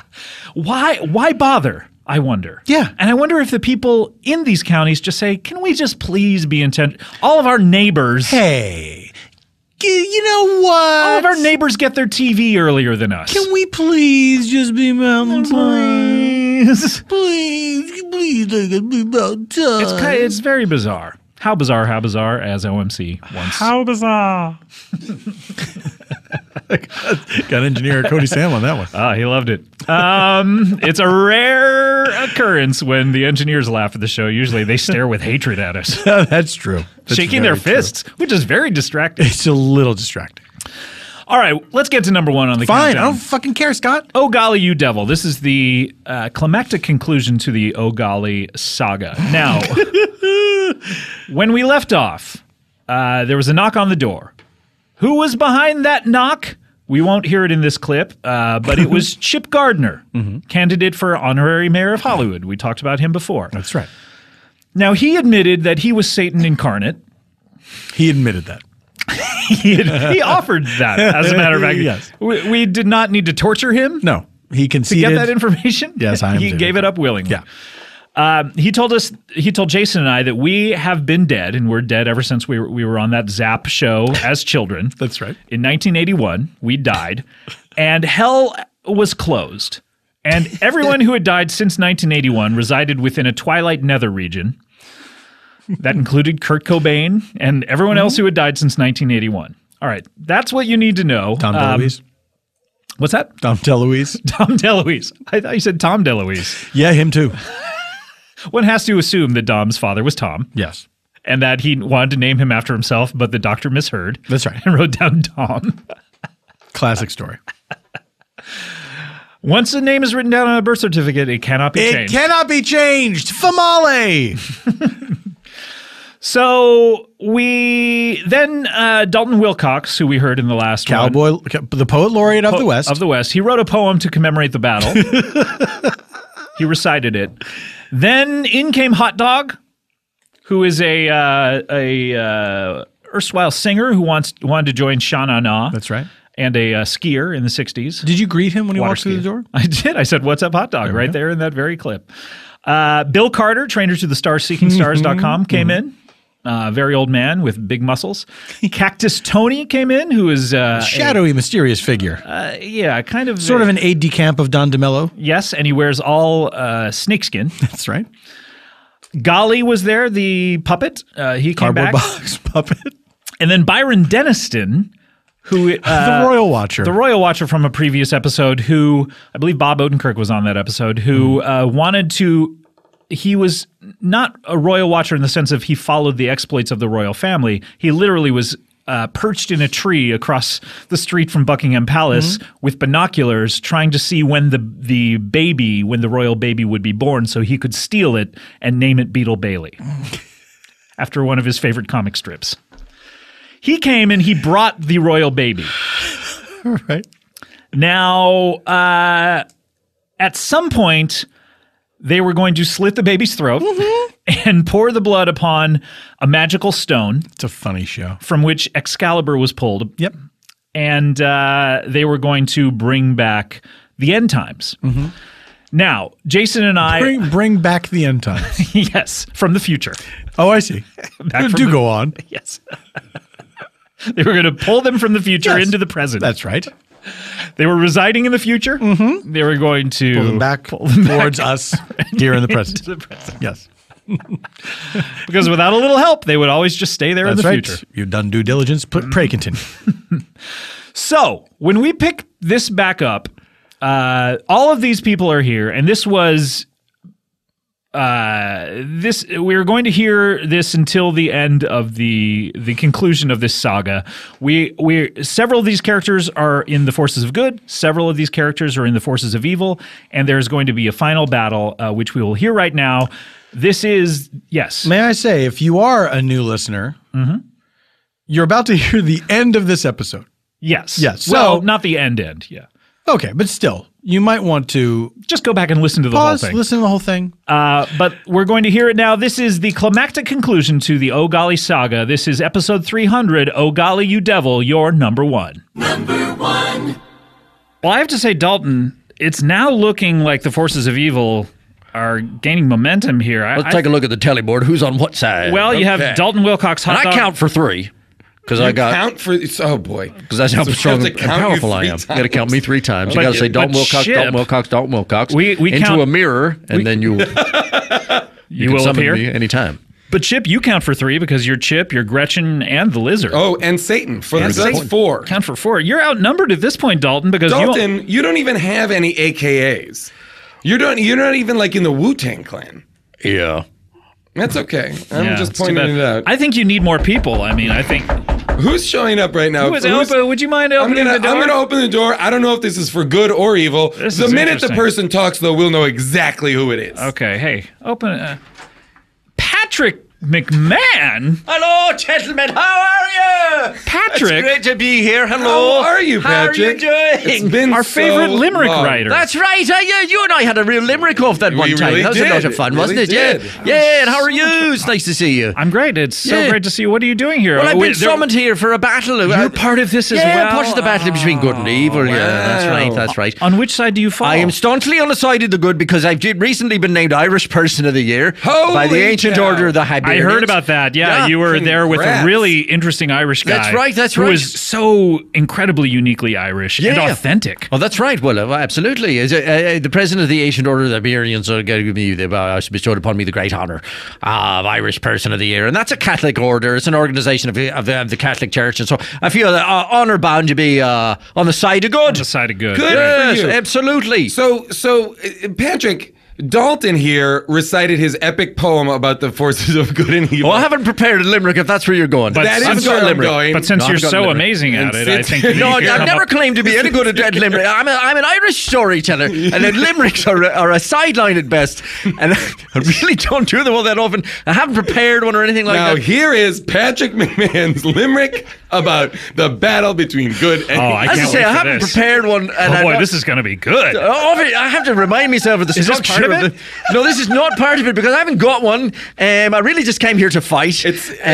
Oh, well, you know the structure there. Da da da da da da da da. No, right. Well, that's the rhythm of one. Yeah. Yeah. Okay. I guess it's time to come up with a limerick. I might have done this ahead of time. All right. I might have known it was going to come up.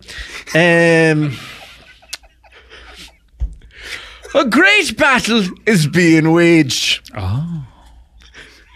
In the twilight nether realm is where it's staged. Oh, my gosh.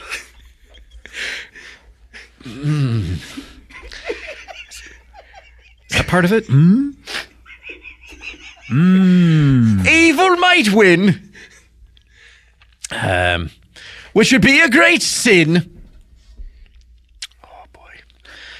I tell you what, I really like that Greek yogurt by Phage. Is that what it is? Wait a Is that how it's pronounced? I don't Is it know. Phage?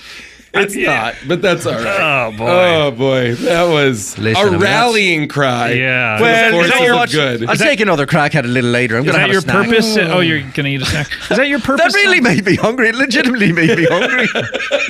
You expel a lot of energy. Okay, wow. Patrick McMahon, this is so... Now the forces of good are starting to take Yeah, a the real scales turn. have been tipped a little bit. What have we got on our side now? Okay, Well- you've got your Dalton Wilcox times 3. That's right. That's right. That's right. You have hot dog over here. Here I am, man. Here. What are you eating, hot dog?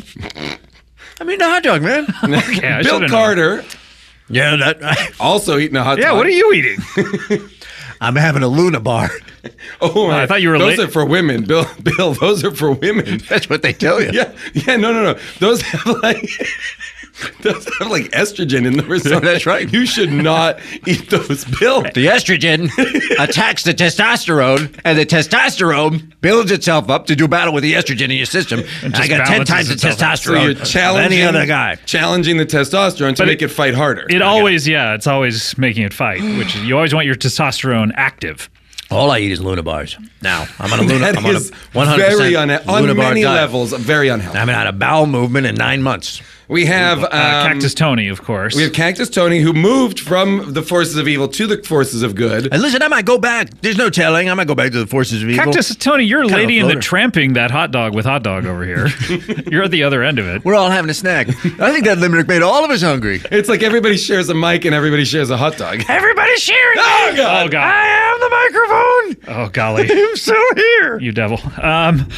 We have Golly. Again, please do not make that the name of the episode. I will not. We have Chip Gardner, a.k.a. the Lizard, a.k.a. Gretchen, a.k.a. Satan. On the side of evil. We have Golly. We have Byron Deniston. Here I am. And- With Beetle Bailey, the royal baby. And And a baby Bjorn. did we ever figure out where that stone was? Oh, yes, it's on the way. It's on the way. Someone's bringing it now. Oh, someone bring it. Yes, bringing it. Okay, I'll answer that. The fuck I gotta bring this fucking rock all the way from goddamn England? Jesus Christ. Is it? This is Go ahead. You know who I am. Ben? No, come on. Sorry. Danny Mahoney, Life at a Party Incorporated now. You can recognize him because his many coats. Yeah, that's right. From I'm Life wearing at a couple Party. of different coats. This one right here is the heaviest coat commercially available. Anyway, if you want a heavier coat than this, you got to have It's it made special. chainmail. It's a chainmail coat. It is. It's interwoven with metal in a coat. I haven't seen you since you What did commentary on our season 1 DVD. Oh, that's right. Yeah, I did do that. How did that turn out? It turned out great. People good. enjoyed it. Oh, good. All you ended up doing was retelling the story of the batteries, which you were telling there on the episode. Well, listen, is that not what you're supposed to do on commentaries? Your commentary on what's happening. We never got to anything new. You just retold all those details. This is the situation. I got a boombox, okay? And now when I show up to work a party, I bring the boombox. Cool. I've had this boombox going on. I mean, I've had it since the 80s. It's a good boombox. It's a Panasonic. Yeah, we've heard this many It's a times. high quality boombox. You can do. It's got cassettes. No. You can't buy these now. It's got cassettes and DVDs. You could literally if you wa- DVDs? or whatever they're called. The fucking CDs. CDs. huh? CDs. CDs. Compact discs, Danny. Sure. You can literally, if you want to, you can't go cassette to CD, but you could go CD to cassette on this thing. I don't know what the difference would be. Huh? In terms of mixing? You could take a CD and record it onto a I cassette see. on this machine. Likewise, ditto on the radio. You could you could tape record things that are but it runs on D batteries. Yes, we know. How many batteries? This thing takes 8 batteries at one time. It Wow. runs on 8 batteries. He's got a bag full of Yeah, D no, I'm batteries. aware. I got a I'm gym aware. bag full of D batteries. Yeah. Once or twice, I have. Accidentally put the old battery back. Not even accidentally, not thinkingly, because I'm in the middle of a thing. I'm like, I'm in the middle of a party and my boombox goes dead, and everybody's looking at me like, what the fuck is going on? What's wrong with this guy? You don't want to leave batteries on the floor in the middle What are of you the party. playing on that boombox? I'm playing, At a party. CNC Music Got Factory.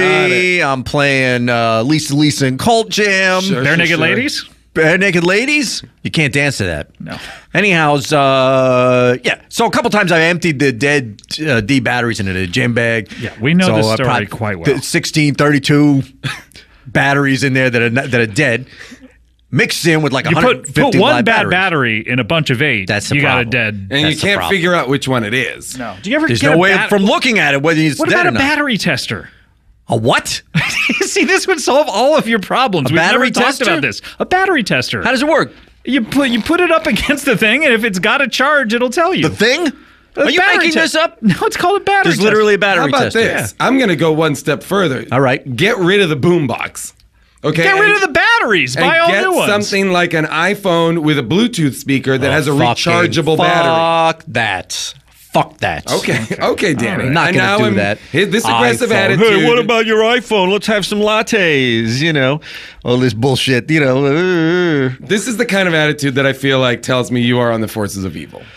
I was told to pick up a giant rock from England and bring it here. Yep. I got paid 3 times what I get paid for a party to do this. I says, fine. I thought always wanted to go to that England. sack contained your boombox, but that actually contains the giant rock. This is from what I'm told, is the rock that the Excalibur was pulled out of. Yep. Okay. Yep. And I'll tell you, they gave That's me obviously a rock sack, Oh, okay. I got a not a rock sack. boombox sack. Baba Boombox sack. I hope to God this fucking rock doesn't take batteries because No, I think I did it's- not even bring. Neither did I bring my boombox I mean, or in my a sense, gym it bag. takes batteries. The blood of Beetle Bailey here is its battery. Yes, I am ready to shed the blood of this royal baby Oh Well, boy. into the stone Byron. of Excalibur.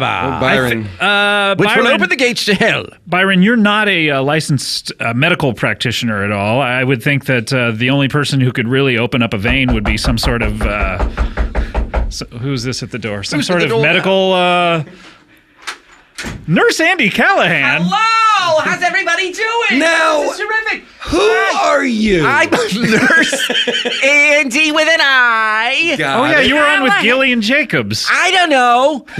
But yeah. And I'm a nurse, and I work in a long-term care unit. Oh, yes, of I course. take care of senior citizens, and, a lot of these people have dementia, and they're not doing very well. I mean, these are folks who are not going to get out of the hospital. Now, You know what I'm saying? Nurse I mean, this Andy is the last Callahan- stop for these guys. Oh, of course. Yeah. Uh-huh. You're here to draw the blood of the Beetle Bailey, I assume.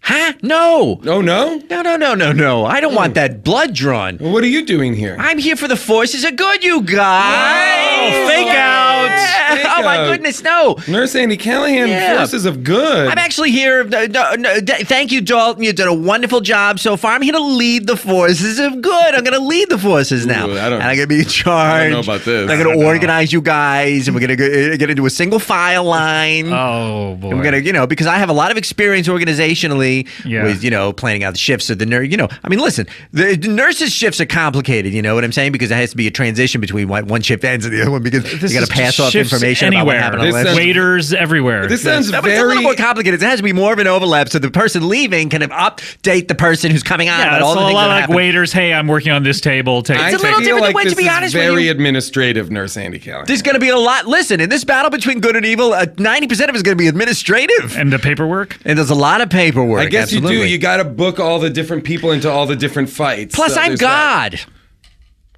So that's part of it. It's part of why I want to lead the forces of good, because I'm God. Wait. What? What? Yeah. Oh, yeah. You're God? Yeah, I'm God. Nurse Andy Callahan, arguably the most annoying character? How do you figure? We haven't heard of. We haven't heard from you for. You're like. Yeah, I know. You barely register. Oh, yeah. People never talk about you. Oh, is that right? No, people never talk about you. They really don't? Oh, that's funny. Yeah. You weren't part of the pilots, I don't think. Like, none of it. The pilots? Yeah, what are you talking none about? of it. Nothing. I don't know. Yeah, no, I've been over there in the long-term care unit of this hospital, just watching old people get sick and die and having a lot of laughs. God. And wow. Just really enjoying, just laughing and laughing. He is God. This makes sense. Yeah. Whoa. So you've been here on Earth this whole time since the gates of heaven. Since 81? Yes, since 81? Yeah. I've been here, and I'm aware of what happened there where nobody who dies can go to heaven or hell and just dwelling in it. And I said, I don't want to get involved. Let's let it sort itself out. But here we are now, and the battle is being joined. So why not? I figured, I'll come down here. I'll see if I can help out Dalton. I find you thank so annoying. Thank you. I was going to say thank God, but thank Andy. Yeah, thank you. Right, oh, my gosh. I guess that's it. Andy is God. Wow. That's Andy what we're is finding God. out. Yeah. Interesting. Wow. Well, I guess all that needs to happen is we need to prick the blood of young Beetle Bailey and pour it into this. Wait a minute, but I feel you can't do that. Why not? I'm ready to prick the blood. Well, I mean, your Supreme Commander isn't here. The Supreme Commander? Yeah, is he the dropping Supreme by? Commander's Supreme Commander? Yeah. No one of us can pretend to know what he's going to do. He comes and goes as he chooses. Are you waiting for him to to give the go ahead? Yes. That it's time? Yeah. Yes. Oh, fuck. What? I just watched Danny Mahoney and Ben Alterman become one character. Oh my God! Holy shit! Oh my God, the forces of evil are all combining. They're like a Megatron. They are all melting together. Oh my God, Byron Denniston just melted into the Danny Mahoney Ben Alterman beast. Oh. Everything is. How is this happening? There's a. All the forces of evil have joined into a giant. They're turned into one singular person. John DeMello, theatrical director. Good morning, gentlemen. Oh, this is chilling. Now there is only one. I'm Satan's Supreme Commander. I am the embodiment of all evil in the known and unknown universe throughout perpetuity, since the dawn of time and forever for all time. Whoa. Don, I should have known that about you. You've been a disgusting human being the entire 300 episodes. So do you separate your essence into these minions and these people on Earth? Do you divide your body? Is it like a Horcrux? Oh, is it like a what? A Horcrux from the Harry Potter books? A Horcrux? Yeah. This is something that appears in these Harry Potter books? Now that you mention it that way. Horcrux? Yeah. Listen, I know a lot about the crux of a whore. Yeah, okay. But yes, I am capable of dividing myself into any number of people to carry out my wishes here on Earth. Wow. To confuse people. That's been largely what I've been up to. Just to confuse people. Confusing people. So that... Cactus Tony is so mad right now that Don DeMillo's in the room. You son of a bitch, you set me up for that Rottweiler thing. The police was here and I had no choice but to jump out that window and I ended up getting...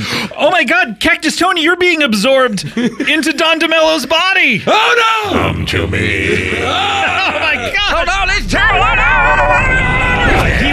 He wanted to be on the forces of good, but he's actually just another essence of Don DeMello's personality. I have the power to subsume people. Oh, now, Don, do you have any productions coming up? Oh, yeah, we should I'm talk about very glad that you asked me. Because I mean, I know everything's going to end. Things are hell's dark, going to open things up. are bleak, but do you have anything you want to plug? Well, you know what they say, the show must go on. Yes, this great battle between good and evil is commencing, but I'm still in previews right now for Don DeMello's production of Disney's Frozen.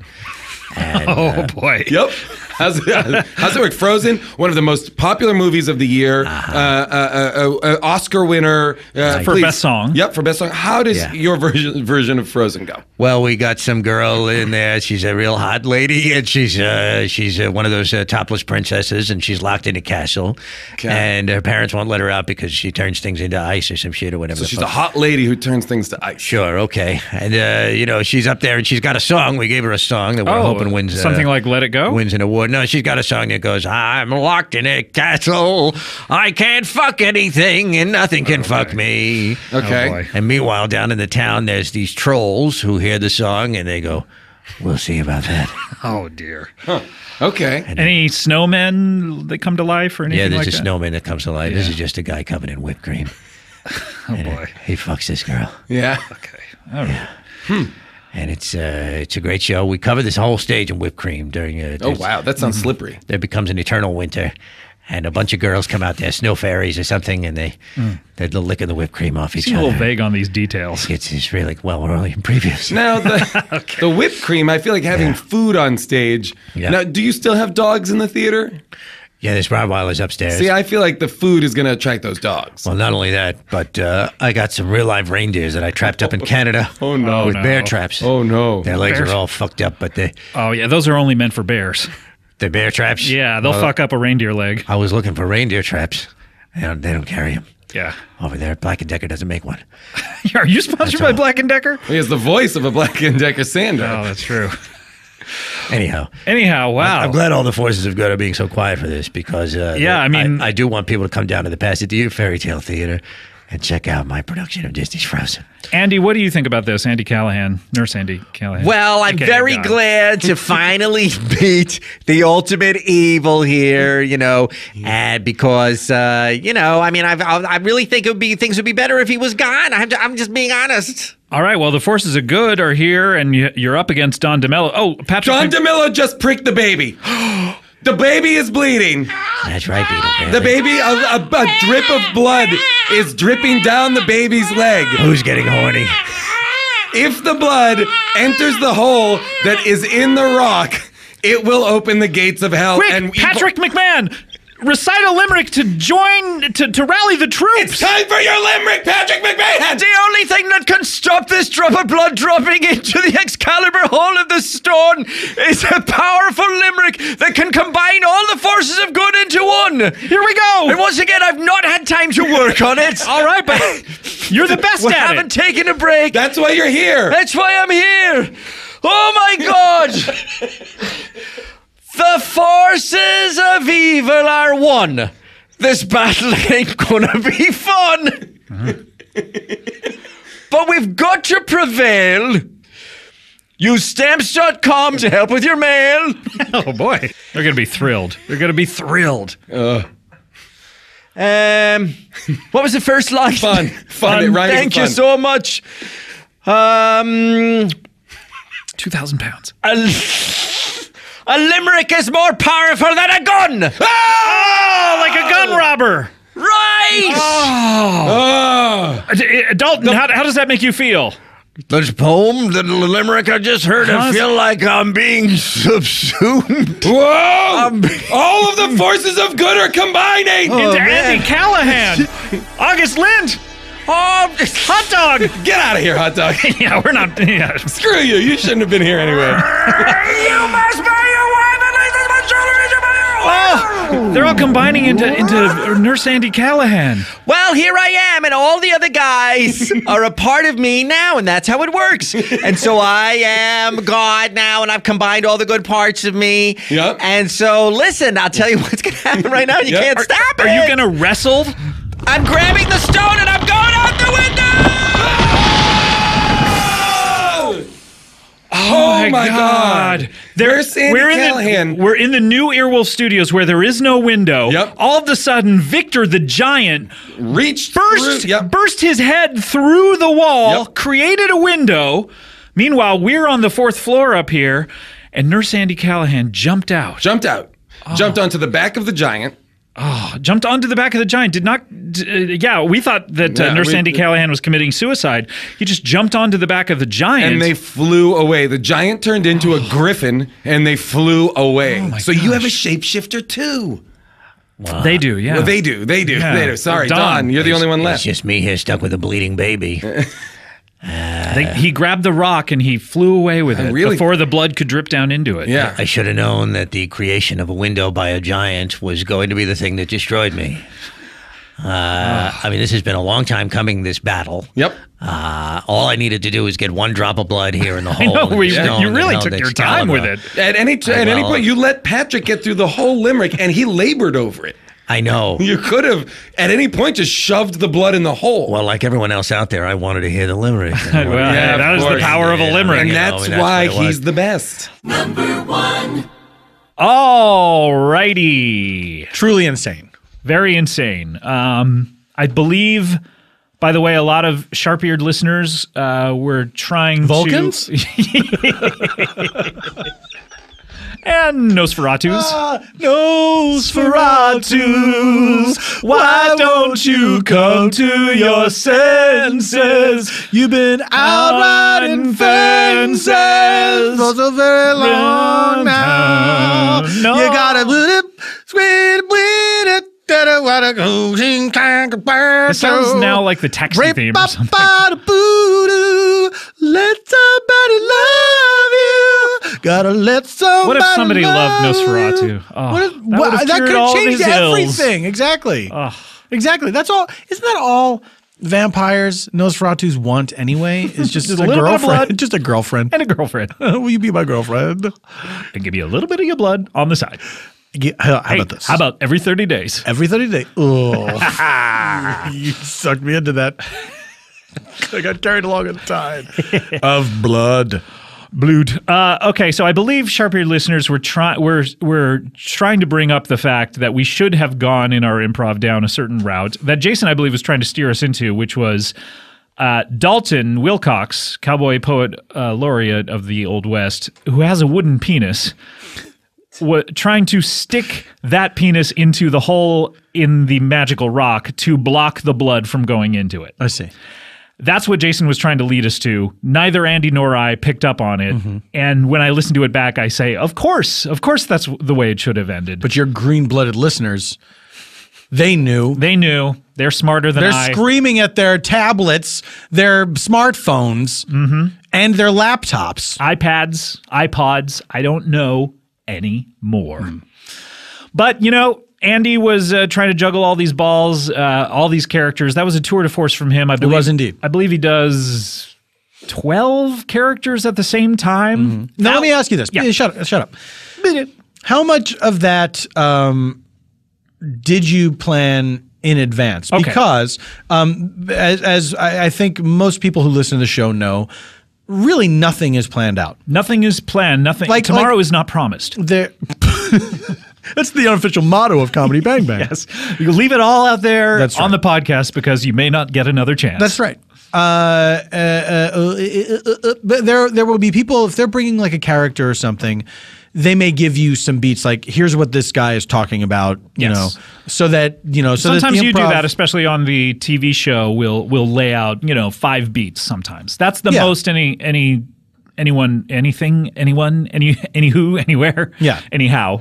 Because for me, I think, and I would imagine for most people who do that, a similar thing, is that it feels like you have a solid jumping off point. If you come in with an idea of here's what this guy is, here's what he wants to talk about. Exactly. Then it can go anywhere. And we found that out, I believe, on the last tour that we did together. I think was it the very first night at Largo? I think you were doing Cake Boss. And you didn't have anything to talk about. I did have something to talk about, but I didn't tell you. Oh. And I thought, well, we'll just get to it. I'll get it in there. And I never could figure out how to lead into it or something. Is that Yeah, but it was more like I never got to it. We were just doing what we do. And then there was a signal to Andy Daly, who was also on that show. Who was supposed to come out. Just come in after 10 minutes. Oh, okay. Well, in 10 minutes, I never got to the thing that I wanted to talk about. And so he just came on and I was like, oh, well, now I see the mistake that I've made. But it is interesting. I've thought about that, especially for the TV show, because every once in a while that happens with the TV show of someone will come on and say, oh, well, I don't have a thing to talk about, but here's my behavior. Yeah. And that doesn't work as well as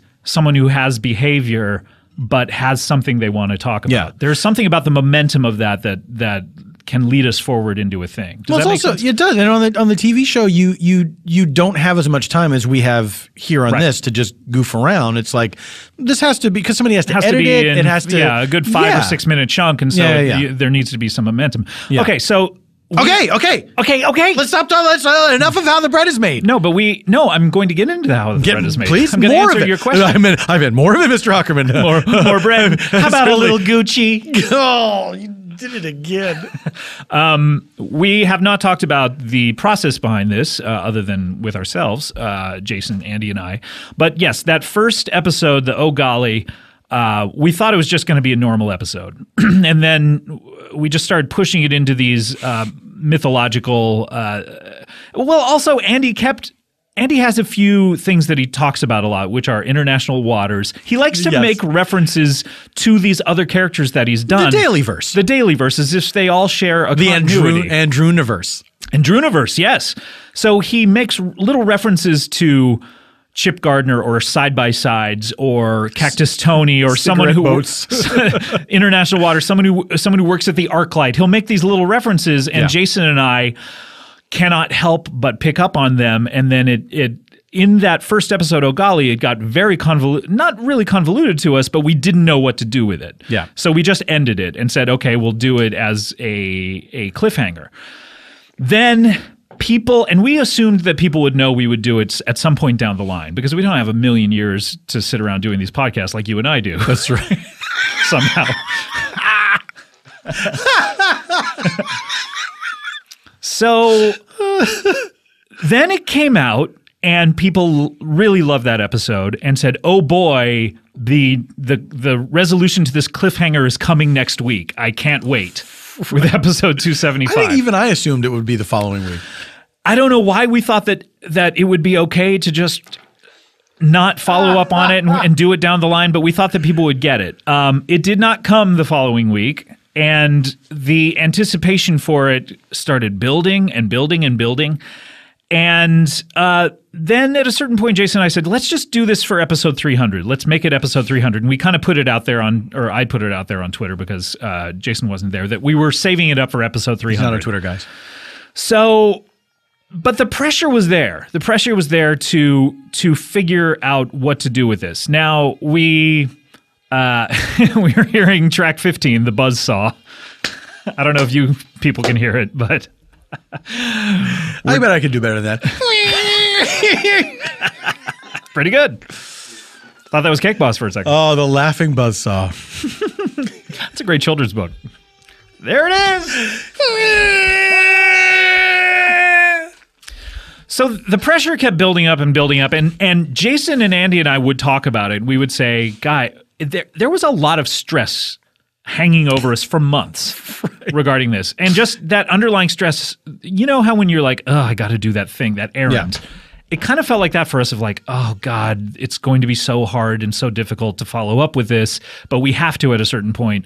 When I went out there to Chicago to do the AV Club Fest, Jason and Andy and I talked about doing it out there live for the fans, and just and you know, me not announcing who was going to be out there, and Jason coming out, and then Andy coming out, and us picking it up back there. But then Andy was going to do it, and then his schedule got too busy. So, and I'm glad we didn't. In a way, you know, Chicago would have gotten a great show, but I don't know if it would have been as good as it turned out. Chicago still got a great show. That's true. The band Chicago? Yeah. When you go see them on tour? Yeah. Uh-huh. They still got a great show, man. They did get a great show. So yeah, it involved me going back and doing a beat sheet of everything within the Oh Golly episode, and I sent that email to everybody. And it was nuts. And then Andy had to go back and listen to every single one of his appearances. That's what people don't know. He went back and listened to every Comedy Bang Bang podcast he had done and wrote notes for every single one about who each character was and what their connection, because we couldn't remember the connections that he had made in them. He listened to every single one and sent us a document. How of many all that. episodes was that? It was probably a good 20. Jesus. He listened to every single one and made all the notes.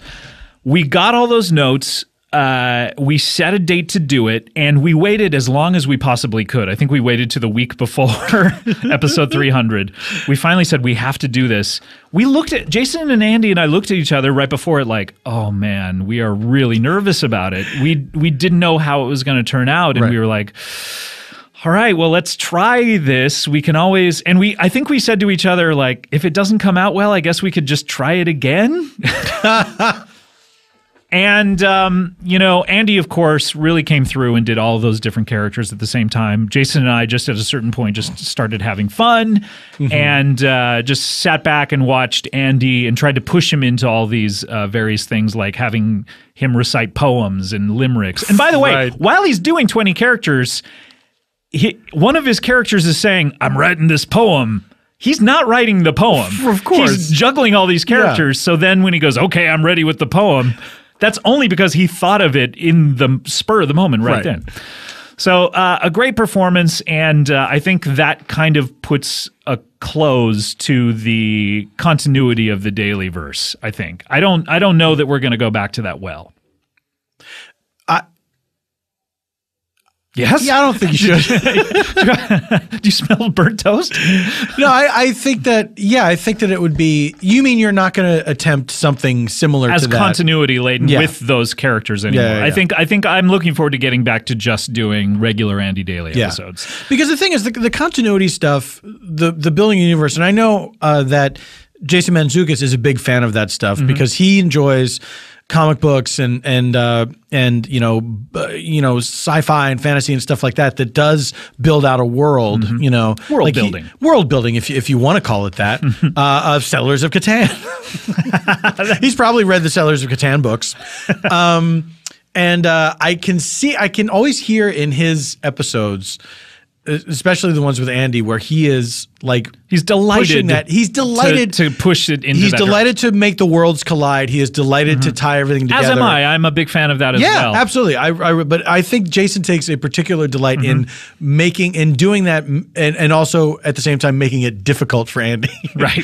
Now we remember things. We've done that, I believe, with other of if you listen back over the almost 6 years that we've been doing the show, we've done that, of course, with the Time Bobbies. We've heard that. Cake Boss certainly has a convoluted history. Not all of it canonical. That's right. And so we enjoy doing that. And Marissa Wampler, of course, and Tracy Reardon has a very convoluted chronology now. And Victor and Tiny have one. And so Gary Marshall and Gillian Jacobs. Of course, yeah. And we're going to hopefully continue that come the new year. As so promised. We're going to keep doing that kind of stuff.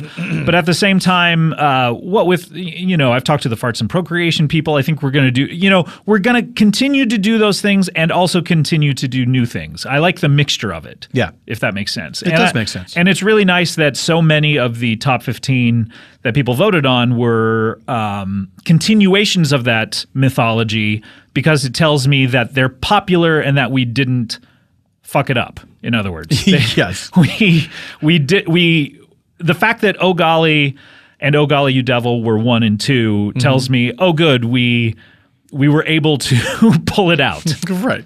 So I'm very happy. You didn't waste your own time or anyone else's. Yes. Yeah. So we're going to continue doing some of that stuff, and we're going to continue. Paul, you've, as we've talked about, you've been wonderful about adding some new characters to the CB Booniverse. And we're going to continue to do that in the new year. And we have come to the end of our best ofs here. And I want to thank some people. First of all, I want to thank the staff here at Earwolf, who from the engineers who record the show and put it together. Hey, Sam, I'm talking to you. What do you say? Oh, thank you. No, I thanked you, motherfucker. What do you say? What do you say? What do you say when someone thanks you? Oh, you're welcome. You're welcome. Welcome. All right, there we go. Phew. That's all. I just wanted to hear Sam say you're welcome. No. I want to thank the staff over here who, help out with the ads and who sell the ads. And, of course, July, who does all of the descriptions. July Diaz. A lot of people don't give him enough recognition, I think.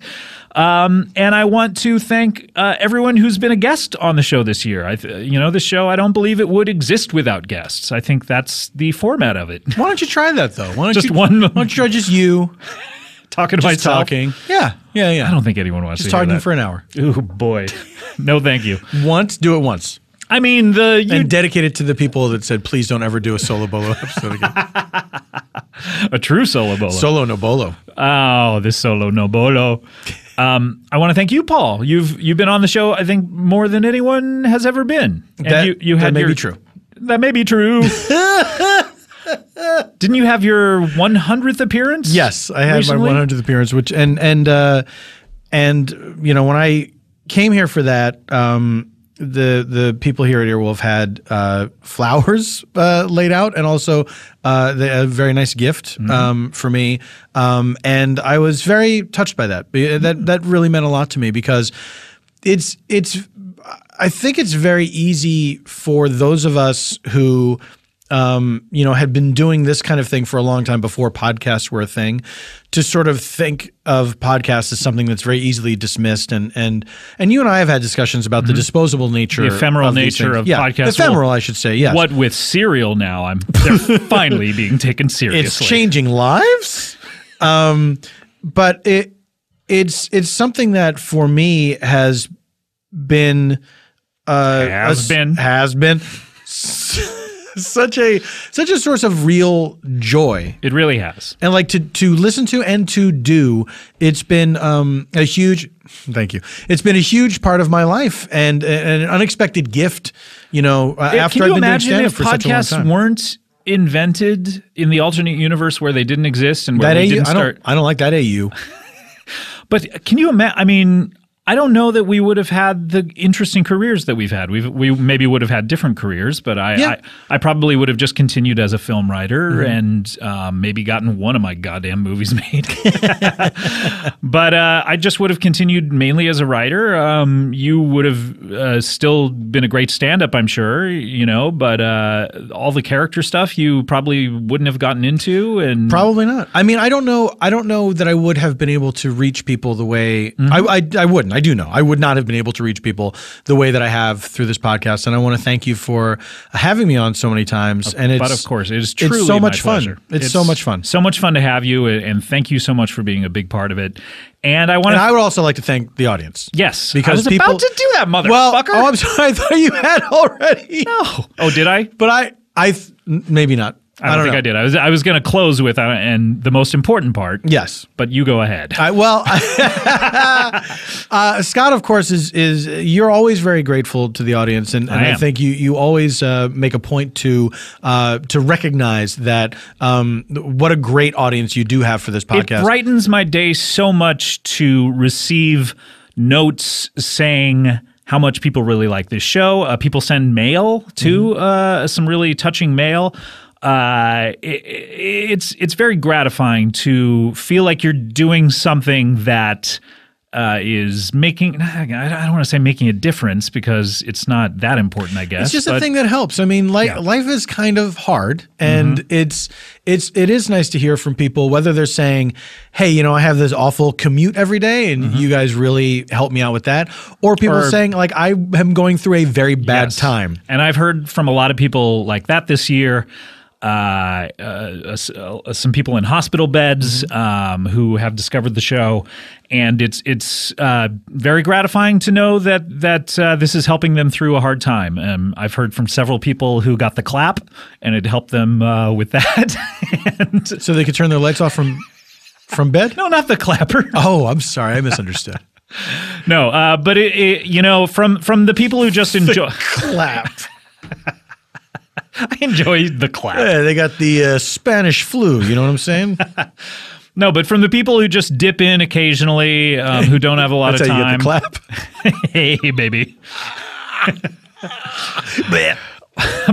Hello, To the people who listen every single episode that comes out, even the bonus episodes, from the bottom of my heart, and I am going to speak from Paul's. I wish you would. Thank you so much for listening for another year. I keep saying, can I do another year? And then I keep doing it, and it gets more and more fun. So, maybe I'll stop this year. Who knows? Oh, that took a sharp turn. No, I hope we don't, because this is the most fun I have. Mm-hmm. People have said, "Hey, when are you going to stop doing the podcast?" And it is the most fun I have in the week. So I want to continue it, and with your listenership and your support, I definitely will. And who knows what 2015? The year 215 is coming back around. Hey, call me when it's 420. We ran out of New Year's, and we are repeating old ones. We'll see you on Monday with a brand new episode of 2015. All new episode on Monday. And Paul, any final words of your life? Yeah. I'm about to execute you. It was the best of times. The end. All right. We'll see you on Monday. Track 19. Thanks. Bye.